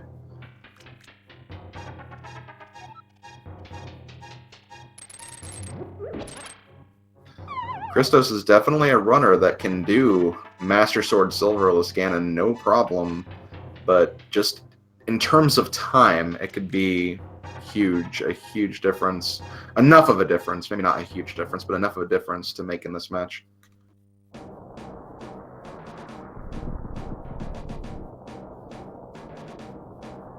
So Jet finishes up Argus there, is probably going to head over to Skullwoods, take care of Mothula, and we might see a blind ped pull.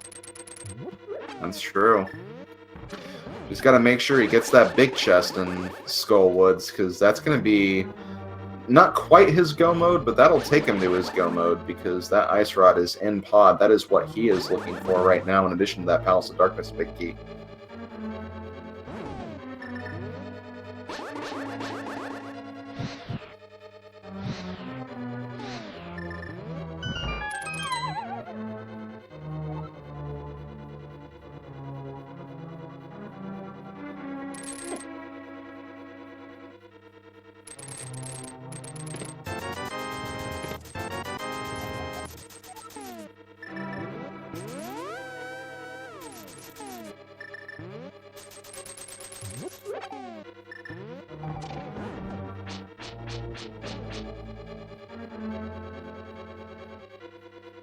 So Jet does pick up the big key to Palace of Darkness. Good, good. He is just an Ice Rod away from go mode at this point.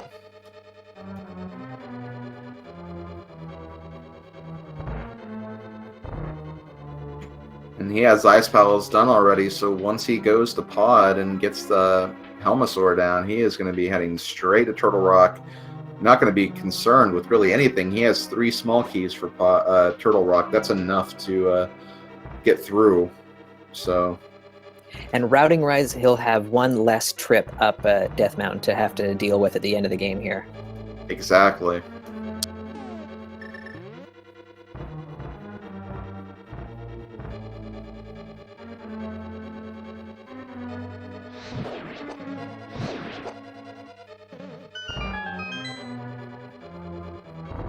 Now, another interesting thing is if Jet pulls Pedestal after this, and it's the Turtle Rock small key, Christos could be in trouble and could be very, very behind. Yeah, that would be the worst case scenario for Christos, I think, at this point. Yeah, because he has not finished or even touched the other 2 pendant dungeons. Or no, he's touched a little bit of Desert, but he hasn't finished it, obviously.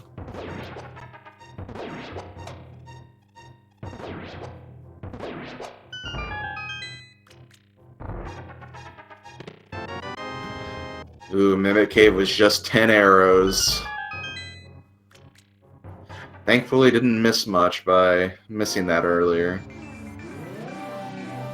Yeah, probably very relieved to see that it was actually just nothing. Mm-hmm, yeah.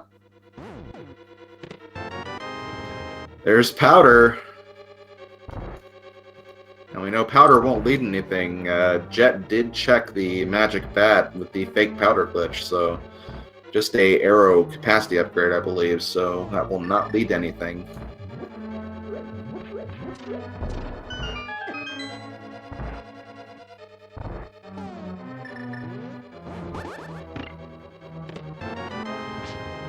And there's the bug nets. And here we go. Jet is going to be giving us our blind ped pull here. Okay, what is this gonna be, guys? What's it gonna be? Oh no! Oh no! Oh! Wow! Oh no! Oh. That's...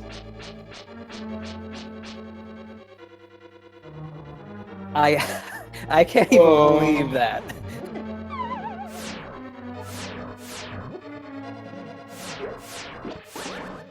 It's the one thing that we didn't want to see there for Christos. Oh no!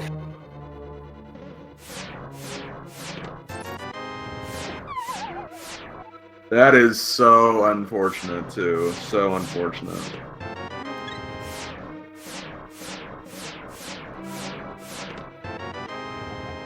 Yeah, he's gonna have no idea because he's gonna full clear, Ice Palace next. There's still there's still stuff on the table for him before he's even gonna think, oh, it's probably that pedestal. Exactly. There's so much more. Like he still has to check the shovel spot for that matter. You're gonna get the small key to Thieves Town from that. He could be thinking, oh wow, it's gonna be there, but then no, it's on pedestal right now, guys.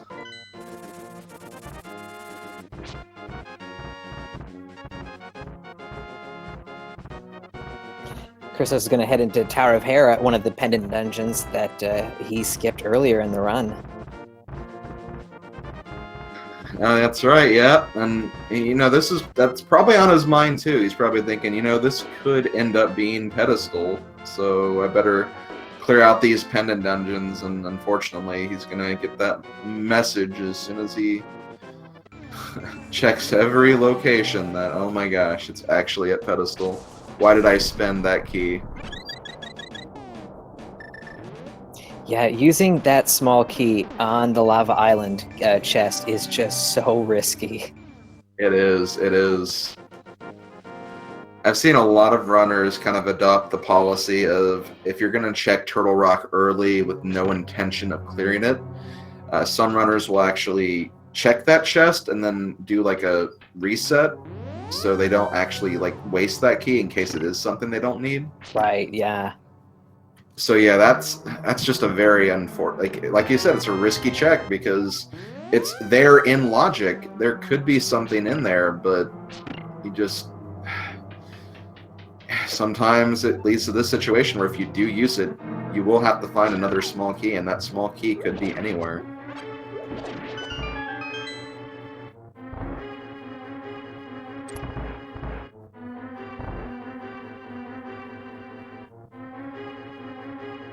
So Jet heading into the Helmosaur fight here. Going to find the Ice Rod here, and we'll be heading straight up to Turtle Rock. That's right, he'll be on his final Death Mountain ascent, because once he finishes Turtle Rock, he'll be able to walk right over to Ganon's Tower. He has the Ganon's Tower big key, so he's going to be heading straight for Go Mode after he picks up this last item. Ice Rod, jet082 is in Go Mode.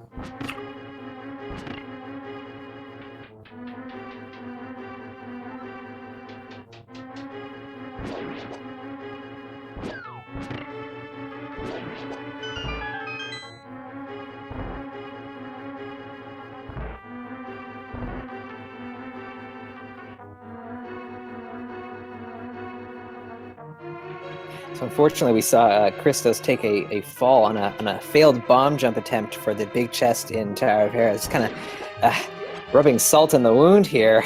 Yeah.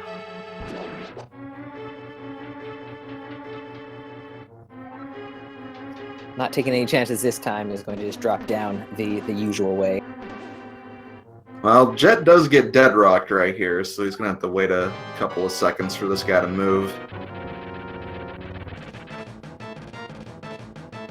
And even though we can see that Jet has a substantial advantage at this point, you're 137 into a run against ChristosOwen. Like, you're thinking that you might be behind at this time. Exactly.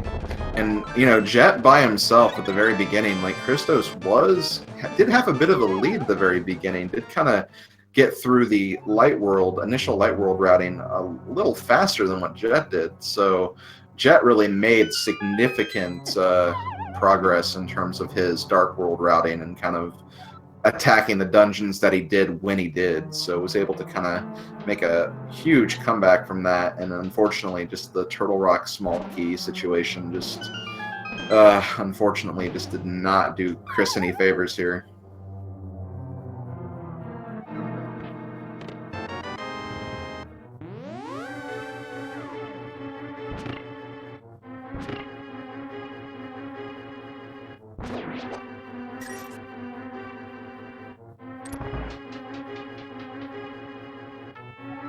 I was also really surprised to see Christos not pick up the pendant from Moldorm there.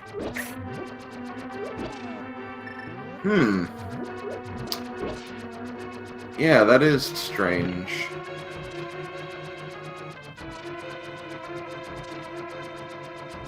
He must be thinking, like, it couldn't possibly be the Turtle Rock small key on the pedestal. Like, there's just no way it could happen.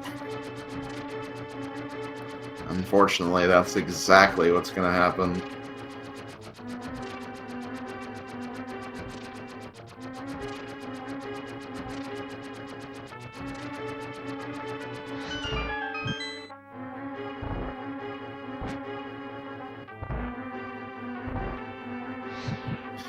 Yeah, here goes Jet, straight through Turtle Rock, not even paying attention to any chests right now. He's going to go straight to the top.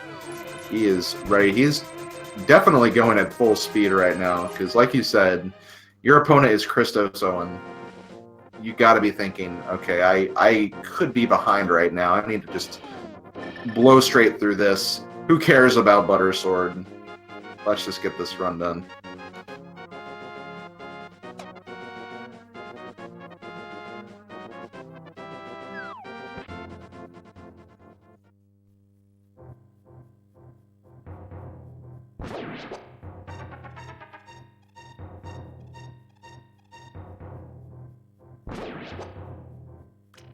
We're getting a spiral cave check here from Christos. He must have missed this one a little earlier in the run. Yeah, I don't think he checked it.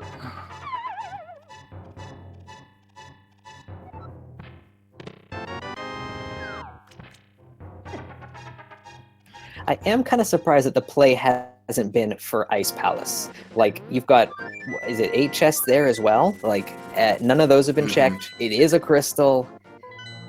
I'd kind of be going there first. Yeah, that is definitely something, because yeah, Jet definitely opted to go there pretty close to when he had access for it, and even though it didn't give any major progression, it did have those Master Sword and Silver pickups, or at the time for him it was Master Sword, I believe. So yeah, like, that is kind of surprising.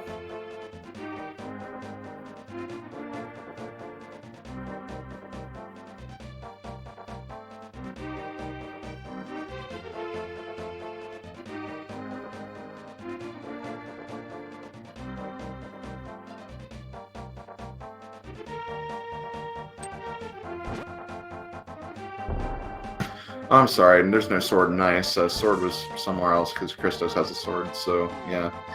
I think it was in Hera then. Hera, and was it Pod? Was the other one? Yes, that's right.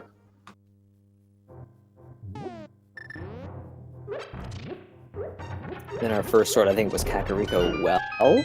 Yes.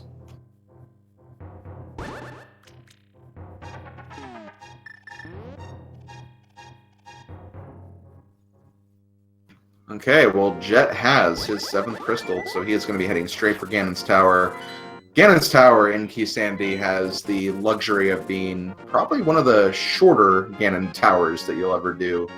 Because if you find that big key before you even set foot in Ganon's Tower, you can literally just walk right up to the very top. Don't have to worry about any chest searching or any of that stuff. Just go straight to the end.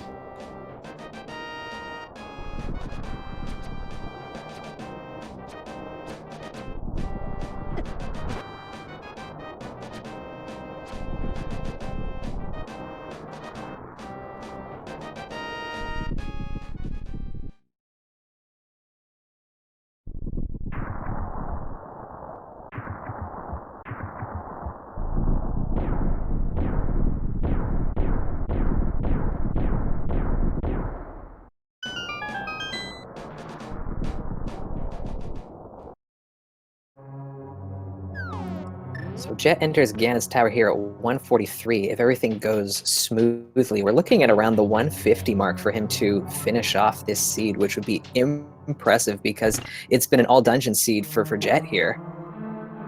Oh yeah, exactly. I didn't even think about that, but yeah, Jet has gone through every dungeon, so 150 is really, really, really nice. A really great time for sure.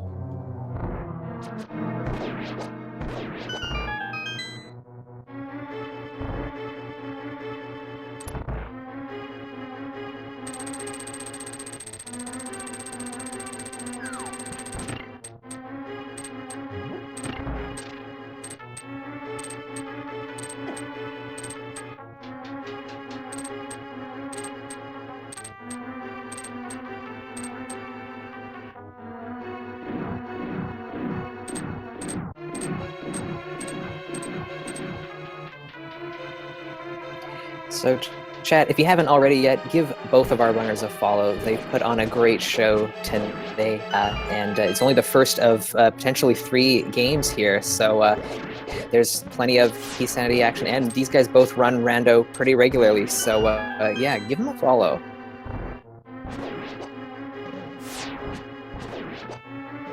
Yeah, for sure. They join a lot of just normal SRL races, so you'll see them streaming Zelda 3 Randomizer a lot. So if you like what you've seen today, definitely give them both a follow and check them out, because they're honestly really, really great runners. And execution alone has been fantastic. It's very unfortunate what happened to Christos in this particular seed's case, but still, like, had some really, really great overworld routing at the very beginning, and execution on bosses has been absolutely fantastic from him as well. So definitely 2 great runners who definitely are deserving of a follow.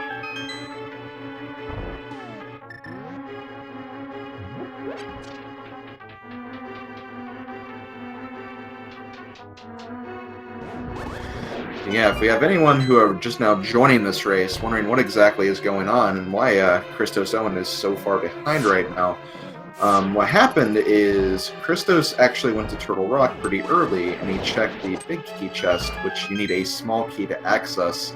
Unfortunately, there was nothing on that location, so in order to finish Turtle Rock, he'd have to get another small key. Now, the final small key for Turtle Rock is unfortunately on the pedestal, which throughout this seed, Jet has been clearing pendant dungeons, so he's able to discover that piece of information for us. Even if he didn't check pedestal, he'd still be okay because he had go mode essentially at the time that he went to Turtle Rock anyway, but that is essentially what's happening here. Christos is looking for that final small key to Turtle Rock, unaware that it is on the pedestal at this point.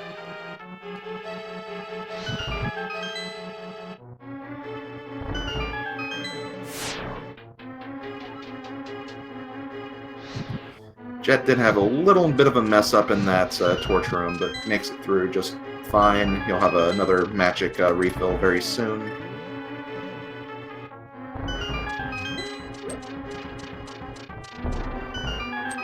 Yeah, just a little bit of nerves kind of creeping in there. You're getting so close to the top. You're maybe checking the IRC, looking for that dot done from your opponent. Gets a little scary. Make little mistakes here and there sometimes. It's understandable. Could be thinking this might come down to a Ganon fight that's mere seconds apart, but little does he know, Christos does not have that small key that he needs.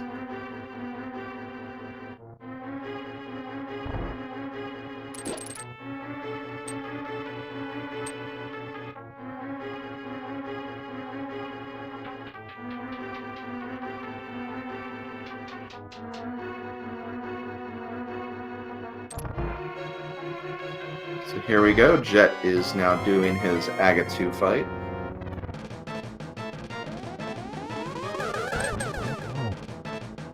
I believe that was a triple right there.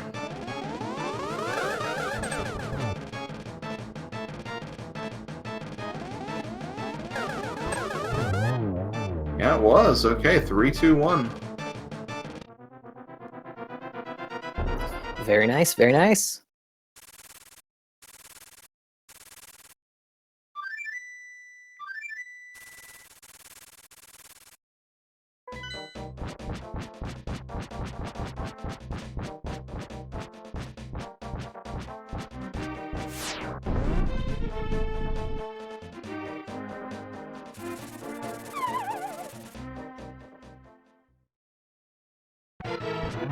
And Jet is starting his Ganon fight, starting it with Tempered Sword and Silver Arrows.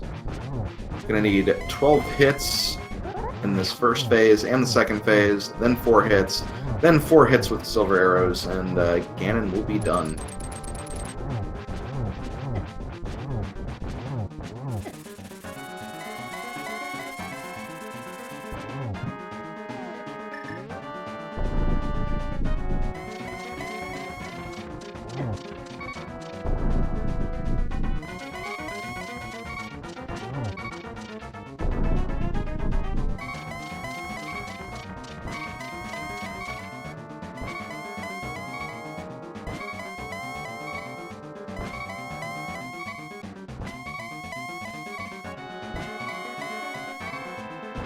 So many teleports. Oh. Yeah.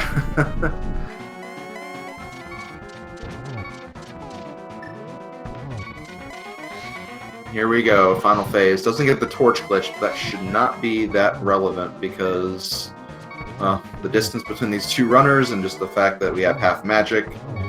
There we go, Ganon is done, and looks like Jet will be taking first place in Game 1 of this semifinal matchup. Get your GGs ready in chat, everyone.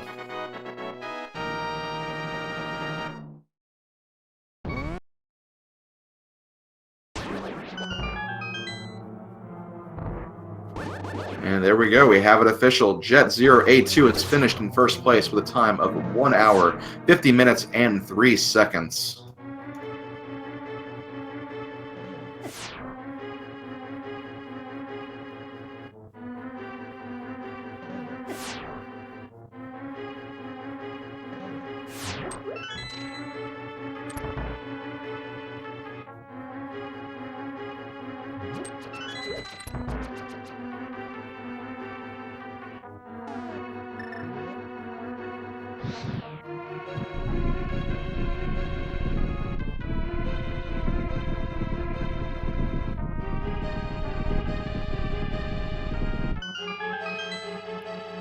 Okay, we'll be getting Jet in here in just a moment for an interview.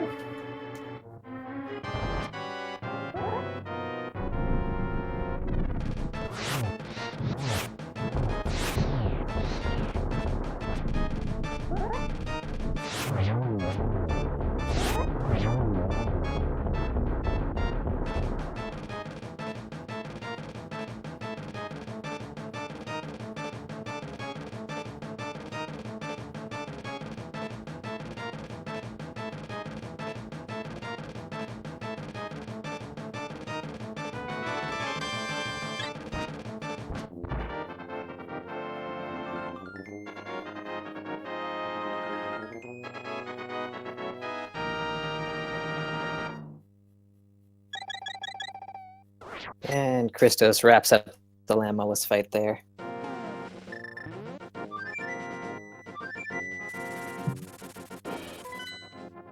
And we are joined by our winner for this race. Hello, jet082. GG. Congratulations on your win. GG's, man. Hey, thanks.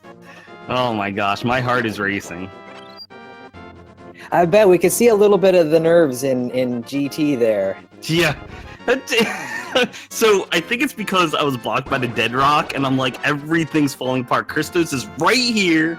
There's no way he can be anywhere else. Because there was like, that seed was weird. There was not much to do but sort of follow the logic. I was like, maybe there was an advantage if Christos like went into TR early or went into Meyer early when I went after I got the big keys. But other than that, I'm like, he's probably right there. So I was really nervous. Well, he did go into both of those places early, and as you've probably seen from the SRL chat, you kind of know what's been holding him up for a while. Yeah, I know where that key is. Yeah, so I wasn't even... The seed, it really wanted you to pull the pedestal. Like, we had, like, everything for Desert, everything pretty early for Hera, and then we got the Swamp Small Key, and I'm like, you know what? This seed really wants you to do pendants. And it's true, because technically, by logic, it's required to get all 4 small Turtle Rock keys. And yeah, that's where it was, the 4th one. Yeah, I believe at the point that you pulled the pedestal, Christos was in Turtle Rock. He had the ice rod. Literally, the only thing he needed was that small key that you got, because, yeah, he spent one on that door early to check the lava chest, and that was all that he needed. And that was probably like at least in terms of chat, because chat was scrolling at like 500 messages per second at that point. But like, that was seriously what, like, that was the moment they're like, okay, so we know how this match is going to end up, because he had none of the other. He had Swamp completed, but he didn't have either of the other 2 pendants done. So he didn't have Ice Palace even touched yet. So there was just, that's pretty much what happened in that seed. He went into Turtle Rock hoping to kind of close it out at that point in time, but unfortunately the small key just did not drop there. And I didn't even need that key. Yeah, you didn't. Enough. So the person who got the key is the one who didn't need it. Yeah, for sure.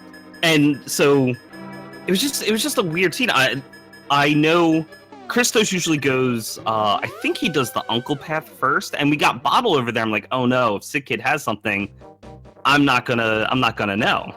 And then I'm like wondering where boots are, because whoever gets boots first, that's the definite advantage. And there were a couple things I skipped, but I ended up clearing most of the things. Like, I didn't get anything in Turtle Rock, but the only other things outside of that I skipped were the Graveyard Ledge and Catfish. I just didn't have a great way of routing those in. I had no idea, like, never found boots, and it looks like on the stream that Christos never found boots either. Nope, they had to be probably in Ganon's Tower then. So I'm just like, just go. If Christos is right there with me, don't check any chests. Just assume it's not Booch. Just go. Mm-hmm. And like getting blocked by the dead rock and having a horrible Landmo both times. My first Landmo, I'm like, man, even with Master Sword, like Master Sword itself doesn't do any extra damage on Landmo, so you have to do spins, but even still, it takes forever. Yeah, for sure. I should have just stuck to arrow strats. Mm-hmm. So one of the big things is very early on, kind of the pre-Dark World part of the seed. We'd say that Christos probably had a bit of a lead. He didn't go to Death Mountain, so he went straight to the eastern area. He got the Moon Pearl there, and he was in Dark World before you were. And at some point, like he entered Skullwoods by the time you entered Thieves Town. So you're about like a dungeon behind at that point, but. What really helped you is that your Dark World routing was really, really solid, I'd say, because in addition to the the Turtle Rock dip that Christos did, he also had a double dip Mire, he double dipped Pod, which you had to as well, but it actually ended up being a triple dip for Christos at the very end of it, because he went back to check the bow chest when he got bow. Right.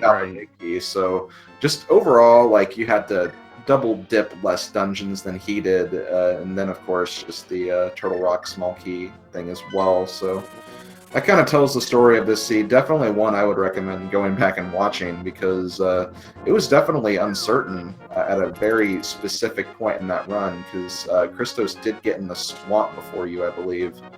So he would kind of had a slight advantage at that point, but just that small key, unfortunately, just was that small key at the pedestal. Well, that swamp was really useful. I went in there missing so many items, and I left. I'm like, okay, I'm like 3 items from go mode. Nice. Everything was in Pendant Swamp, but I felt like my early game was a little off, just because I went up to Death Mountain. I'm like, okay, ton of items, let's go, and just nothing. It was pretty disappointing. Like, it gave you knowledge of where Flute was, and that's it. And it was like really weird. So I had a feeling like if he routed it differently, that would pull him ahead. And it's just I don't know. Like I try to put things together. I try not to double dip dungeons if I can avoid it, but sometimes you just got to in Keysanity. Yeah. Especially with Pod, like Palace of Darkness by itself. Yeah. That's like it's so many items in there. It's asking to be double dipped at that point. Sometimes I like double dipping Mire. It's not too bad to double dip because that has that hub room, but for this seed I just felt like I needed to just go into dungeons once. Like I just had that feeling because of what was going on. I'm like, maybe it's not really double dip, but Pod I'm pretty much always double dip. I just feel like there's always something at Pod, and GT Big Key was there, but that's it.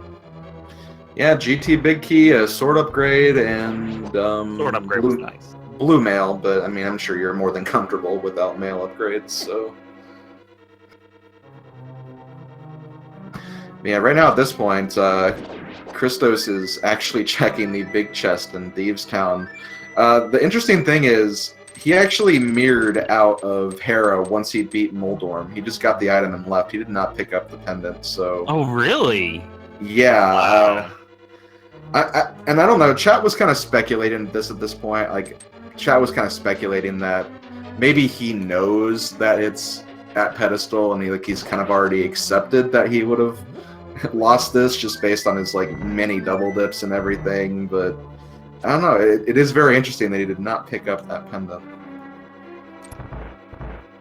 I've learned the hard way to even like Hera is a pendant dungeon. Just get it if you're already there. I mean, it's better than having to backtrack all the way up there and, you know, go beat Moldorm again or something like that to get the pendant. Yep. And on screen right now, ChristosOwen picks up the heart container in the big chest in Thieves Town. I think at this point he is officially out of options, so maybe it's slowly coming to his attention that it's probably on pedestal then. I mean, no book. There really was no way to check anyway. Exactly. There wasn't. Yep, no book. Book was more than likely in GT, so. Yep. So, Jet, you've won the first of this little 3-game set here. How do you feel going into, you know, the next game tomorrow? You're up in this series right now. Like, What's going through your mind? I'm both nervous and excited. I'm still like reeling over that particular seed because, like I said, I felt like it would have been close. There was no room for diversions aside from like double dipping dungeons. So I'm still like sort of getting over that, but still a little nervous. Christos, of course, has the execution, so it's scary. He's one of our devs. He knows the logic. Yeah. But I'm glad to at least get one win. It's nice. I don't know. Yeah. Cool. Awesome. It gives you a buffer at the very least, so you can kind of have like a little more fun with this next one. Like, if anything, I'd almost expect the nerves to be kind of like absent a little bit in the second one. I feel like the third one would be the big one, but like I understand. I've obviously not been in a position like this before, so yeah, like definitely best of luck. Don't sell yourself short. Your execution in this seed, aside from the nerves kind of getting you at Ganon's Tower, was really, really nice. So. Yeah, I mean, all definitely. dungeon seed in like 150. That's excellent. Yeah, it ended up turning out with the 150 isn't. I mean, yeah, but I like the best 2 out of 3 format. I was definitely, I would say, more nervous in the other races just because one mistake and the tiebreaker was ridiculous. One loss and like that was it for a lot of people. So getting to this stage, I feel like with the buffer, like you mentioned, it could be a little more relaxing. Yeah, for sure. And with Keysanity, like, you never know what kind of seed you're going to get from it either, because they can be like huge marathons. So just kind of having like more games to just have this buffer must be really, really nice.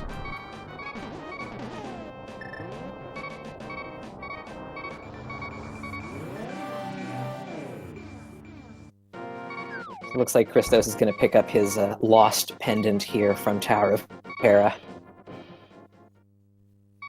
Yeah, because I can't think of anything else that'd be on the table for him to get, unless he also skipped the grave cave as well. And with myths he can also check King's Tomb, which I don't think that's been checked either. So unless he did that earlier and I just didn't see.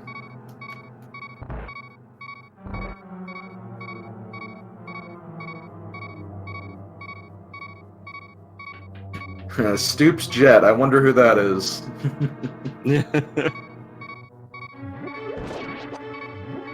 There's a Christos text in here too. I have to remember where that is. I think he showed it off when he had a showcase versus Andy at one point. Mm-hmm. Oh, here we go.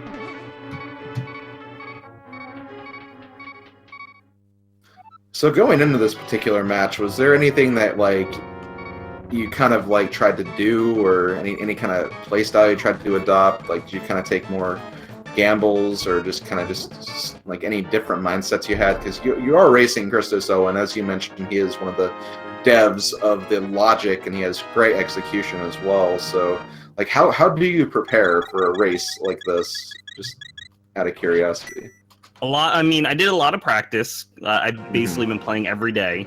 Unfortunately, can't usually race against people. They've moved on. We have the standard tourney coming up, so people are starting to practice that. So that's all right. I'll do the seed by myself. But I have a sort of standard like rule set that I tend to follow when I do the seeds. So it's just making sure to stick with that. Don't forget locations. I've recently forgotten things like doing Hookshot Cave. Just to make sure I don't do something like that. Or yesterday I played a seed where I briefly forgot that book was in library, which was actually required for progression. It was just a sort of a brain fart moment.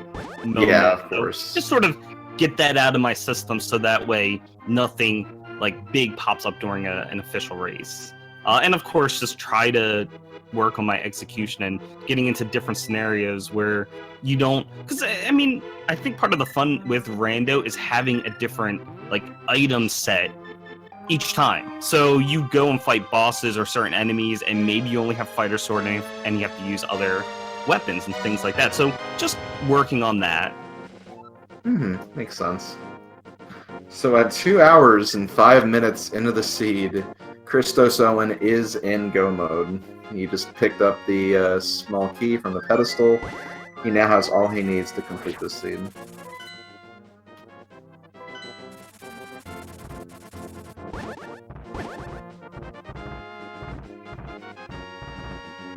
Well, I'm sure chat's happy they get their pedestal required seed.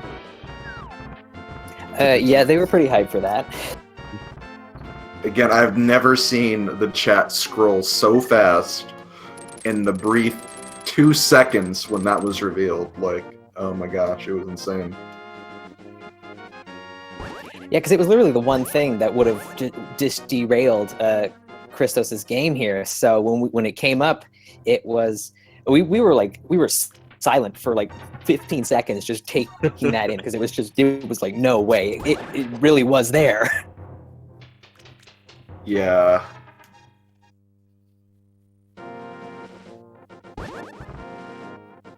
And then the moment you see like the small key, and like you're still thinking, oh please don't be the key for this, and then you just see the text that says Turtle Rock. That's when it all kind of sinks in. Okay, well, this is how this race is gonna go. Yeah.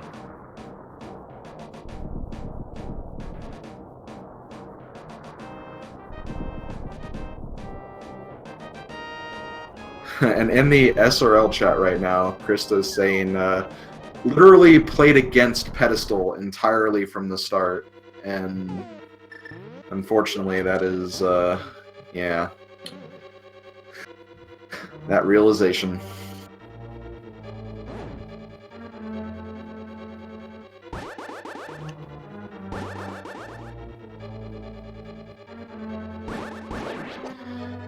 I think that text was a little inaccurate. It seemed like he was out searching for a small key, not a bow.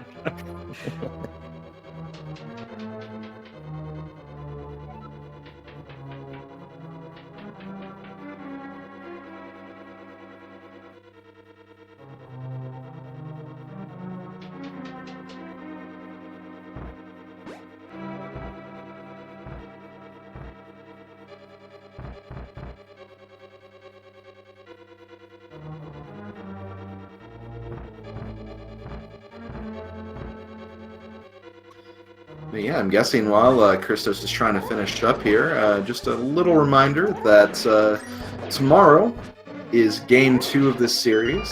Christos and Jet will be facing off once again at 12 p.m. EDT for Game 2, and later on that night at 10 p.m., Pika Pals and Andy will be doing Game 2 of their matchup. So both semifinal matches will be happening tomorrow, so definitely check those out if you're interested. And if it needs to go to Game 3, both Game 3s are scheduled back-to-back, actually, on Sunday, assuming that they're both required for Jet and Christos at 4 p.m. EDT and 7 p.m. for Pika Pals and Andy. So definitely check out the races tomorrow. We'll determine if we need to go to a Game 3 for both of these series. And yeah, it should be very, very interesting watching not just like the rest of the semifinals, but of course even the final matches up as well.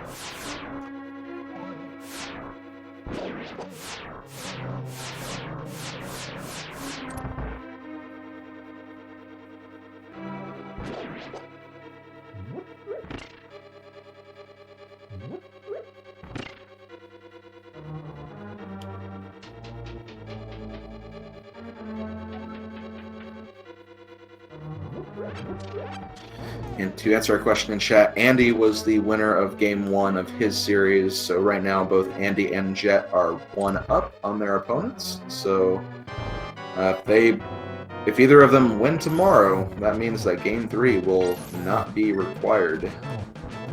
What a race that was. I was able to catch a bit watching the VOD, and man, that was quite a race between them. It was very close. Yeah, well, we were at the semifinals here. It's like the best of the best are still in, so every race is a fantastic race for sure.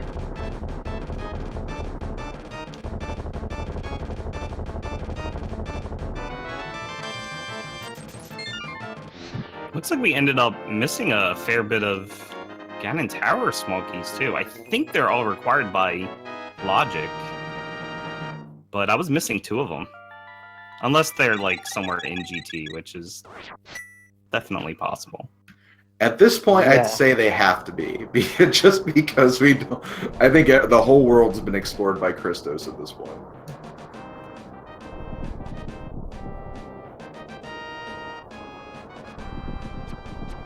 And Christos got all the way down to Laser Bridge. Yes, he got all the way down to Laser Bridge. He does have a small key, so maybe that was where one of them were.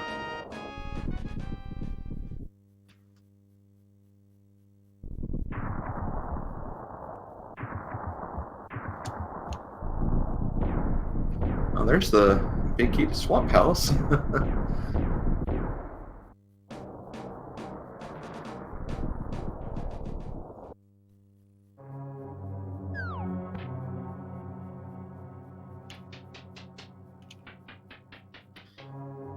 Yeah, Christos is starting his ascent of Ganon's Tower now.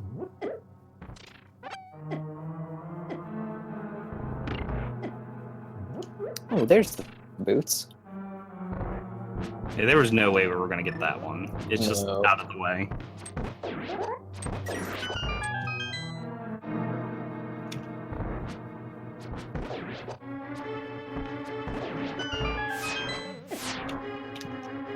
Wow. I can't do anything else in GT. Huh. Huh. Maybe swamp the big chest. Maybe. I'll go do that while we wait for Christos.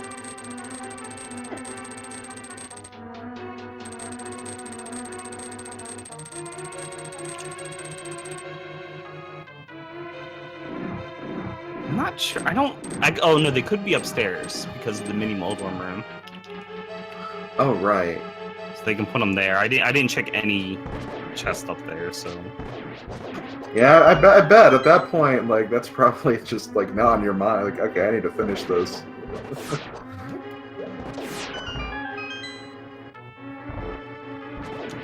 Okay, so Chris is in the gauntlet right now, taking care of the horsehead enemies.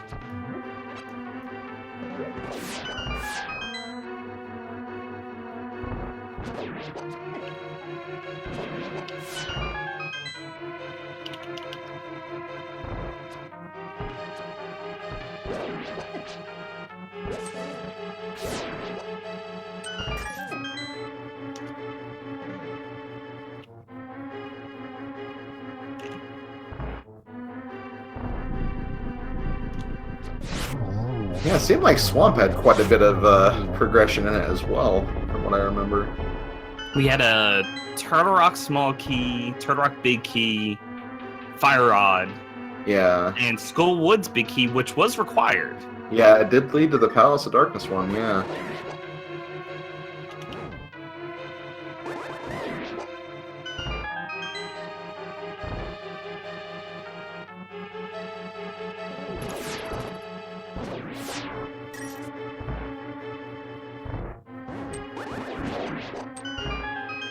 I have to say, playing without sound is a little weird. Hmm. I think I'm a little too used to it.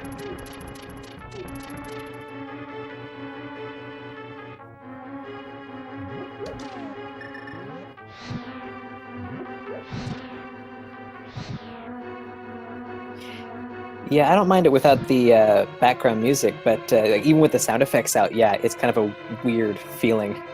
Yeah.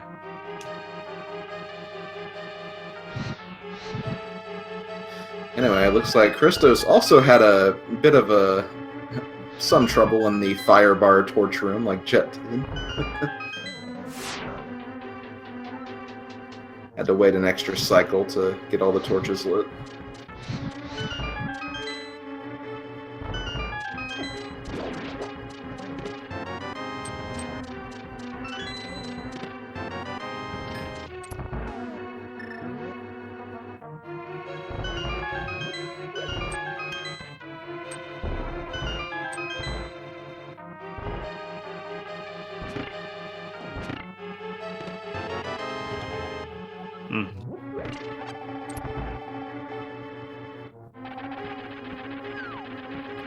Okay, so Chris is at Moldorm 2. 2 quick spins will take care of him, and dropping all of his bombs inside the pit in Moldorm 2 room. Looks like he's also throwing a bomb at the chest.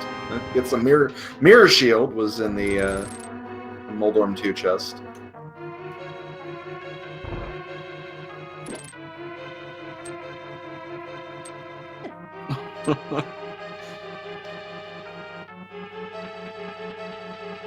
So 2 shields up there.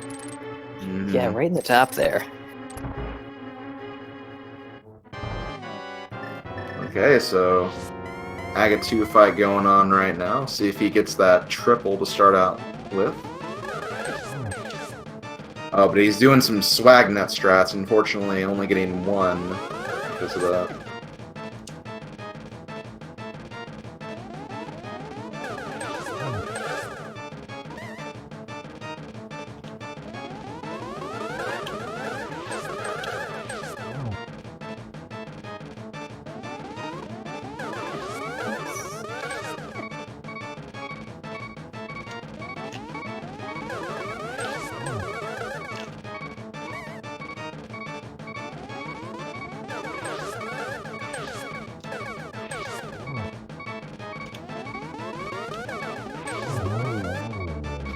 Aga 2 goes down. Ooh, 1.5 heart.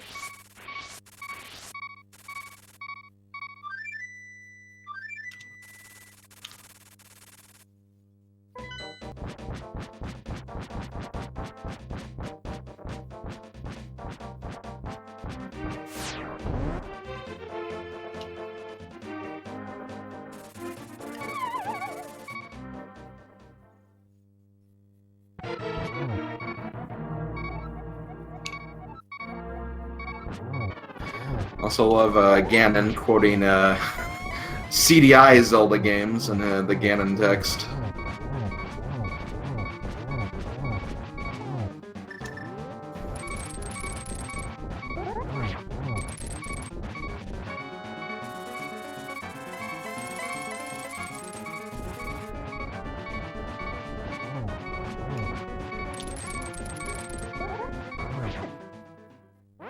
Ooh, an unfortunate bounce does take him down.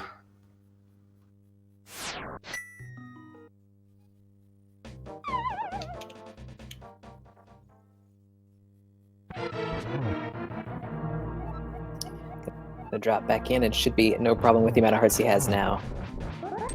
Yeah, for sure. Even getting a few sword spins on him there to make the less hits overall.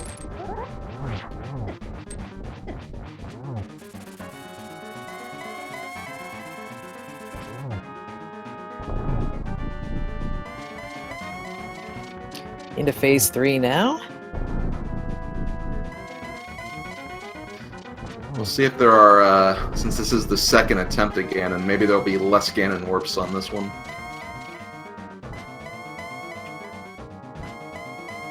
I don't know, we're getting some now. Yeah, all those were. He just would not stay still. Imagine in a race like this, you're just like, no, stop, please. Stop moving.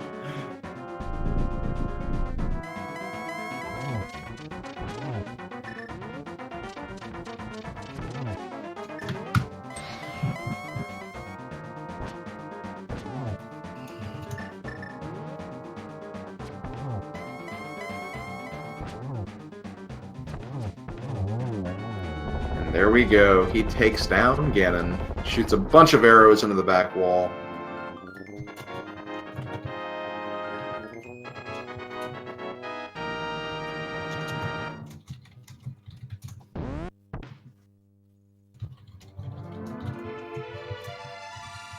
And he finishes with an official SRL time of 2 hours, 20 minutes, and 22 seconds. And he'll be joining us very, very shortly for an interview.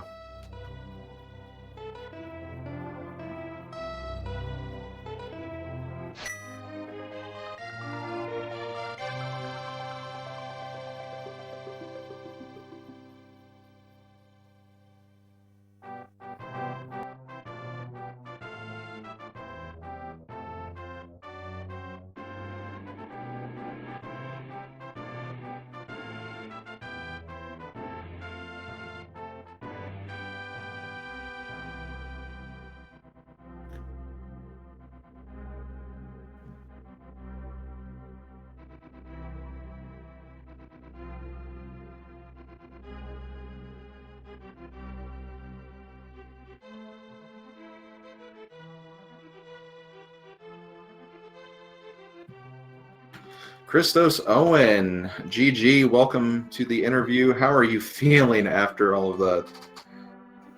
Exhausted. GG. Good game, chat. Yeah, well played, dudes. That pedestal, man. Yeah, I only have myself to blame, really. It was, I was in freefall from like 30, 40 minutes in. I was finding it extremely hard to concentrate and was making some really weird decisions, and I pretty much just snowballed from one gamble to the next, and nothing paid off for quite a while. And by the time I had everything except for one T-Rock small key, I knew that if the small key wasn't in Turtle Rock, then I stood no chance to win, so I just had to gamble again, like quadruple down on the gambles. And then, of all the places it could have been, it was at the freaking pedestal, which was pretty painful for me, given how I played the seed. I mean, I felt early on that the sea was just telling us, go complete desert, go complete Hera. It's like, and then when I found out, I didn't even know, like, Hera was a pendant, of course, until I beat it, and it's just like, what the, is this a pedestal? Does this seed want me to pull pedestal? Because I will, if I'm on the way. Which I ended up actually having all 3 pendants when I beat Skullwood, so I'm like, I'll just check it while I'm here. Yeah, that would have made sense. See, I didn't even go into Hera until like an hour and a half in, and I didn't go into Ice until like an hour 40. I misclicked or just misread what were pendants and crystals at 1.2. I had no idea whether Turtle Rock was even required the first time I went in. Like, it was just a complete catastrophe. Unfortunately, a bad day at the office for me, but it happens.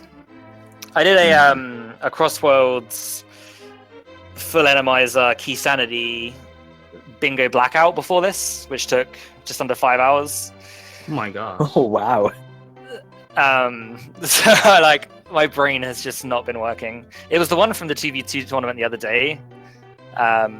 That people did co-op of, and I played it through solo doing the bingo blackout, and yeah, that was a mistake in hindsight to have done that before this race.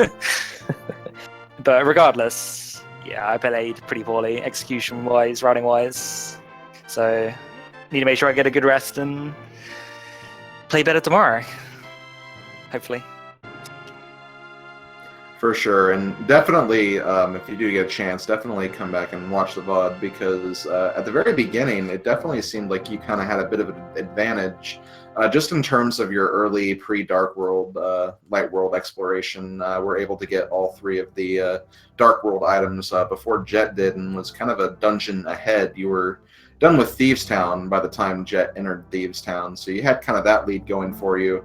And also, just the fact that you hadn't gone to Death Mountain yet, you could have also done a lot more up there than what Jet was able to do on his first visit. So it was looking really, really good from the start, but unfortunately, yeah, it just seemed like that specific Death Mountain play just kind of got the best of you with the unfortunate death in Turtle Rock, and then just, of course, using the small key, which eventually would be the kind of the major downfall for this specific race.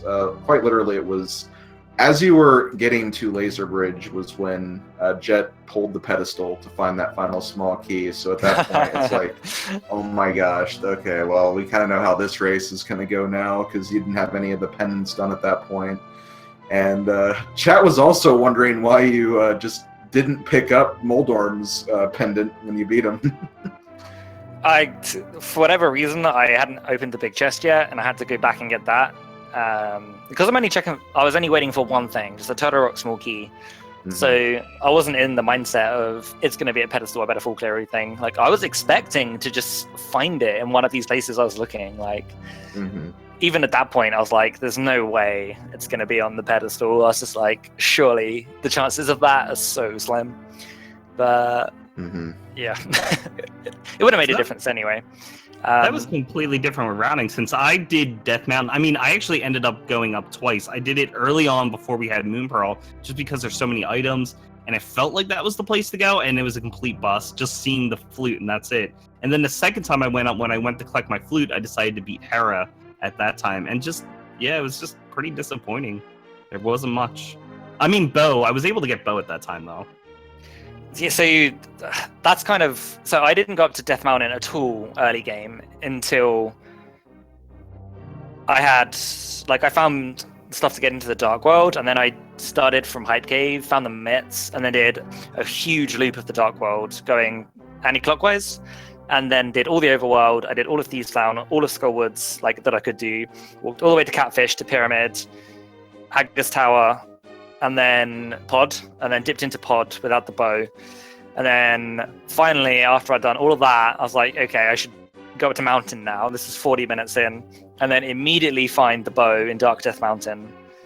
And I'm just like, this is just terrible. And then I think I went to Maya after that. And then I went back to Desert, back to Pod without the big key. So I dipped Pod 3 times, dipped Maya twice. Yeah, it just didn't go well at all. Yeah, the Turtle Rock double dip as well.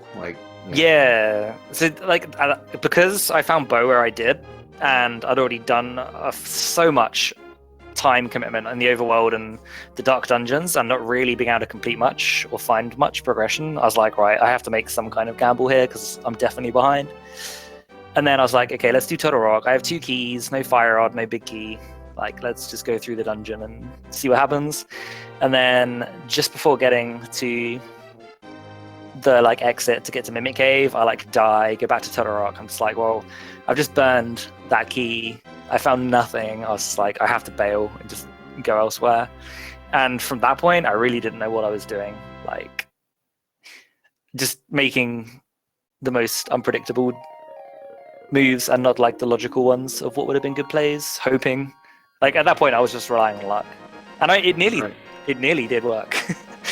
Yeah, that's definitely one thing. Is Jet did kind of take a bit of a lead when you started doing all those double dips, but then when you did kind of focus in on, okay, well, let me just focus on what I'm being given here, and then you got the 5 and 6 crystals, then you got the small key to Swamp, then you went in there, got all the items there. It looked like if there was a small key in Turtle Rock, I think it would have been a much different story, because it seemed like if there was, you would have actually taken that. But unfortunately, in Randomizer, you just don't know where those items are going to be, and unfortunately, it just put that one item in the place that you were just, like you said in the RSC chat, you were not playing for that. So it's just really, really bad luck that it happened to be there, but it was a very strong gamble that you did make in that case, so you gotta give props for that at the very least. Yeah, I think I'll try and play to my normal, safer playstyle tomorrow. But if it had gone that way, then I would have go-moded Ice Palace, never would have found the Silvers, I wouldn't have gone into Hera, I wouldn't have found Tempered, I have no idea where Butter was, somewhere in GT presumably, so I would have been Master Sword Cannon or Silverless, so yeah, that would have slowed me down quite a bunch at the end. I don't know how close it would have been, but yeah, it's hard to make that call, but yeah, it would have been very, very close at the very least, I think at that point anyway. But yeah, still definitely a very, very interesting race. Definitely one to go back and check out, and definitely looking forward to round 2 tomorrow. Just again, don't play any 5-hour blackout seats beforehand. Yeah, I'm never playing another one of them again. Okay, good. But I mean, that's not the reason I lost. Yeah, sure, I was a bit tired and it's a little late here. The other matches earlier on for me in my time zone, but it was just down to my performance in this, and I was outplayed. So, well played, Jet. Well played. Okay, any last thing from you guys before we kind of sign off on here? Thank you all for watching. Got more tomorrow. Yeah, I'll catch you all tomorrow, guys. Thanks for commentating, guys. No problem. Yeah, thanks for the commentary. Thanks for the tracking. People on trackers. Whoever we have. Oh yeah, that was our man Dude was doing tracking duty today, so yeah, big shout outs to him. Yeah, definitely. And again, for those who want to see round 2 of this, it is going down tomorrow at 12 p.m. EDT. So definitely check it. It's going to be, let's see, I believe 15 and a half hours from now. So get your sleep in, get ready for this match to happen. It'll be really, really exciting to see how this is going to continue. And if a game 3 is needed, that'll be on Sunday at 4 p.m. So yeah, thanks to, again, all of the people helping with this tournament. Thank you to both our runners, jet082 and ChristosOwen.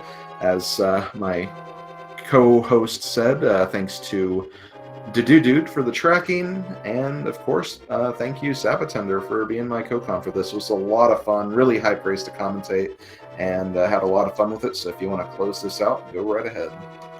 I will. Yeah, thanks a lot, Slim. It was great working with you. Yeah, I echo everything you said there.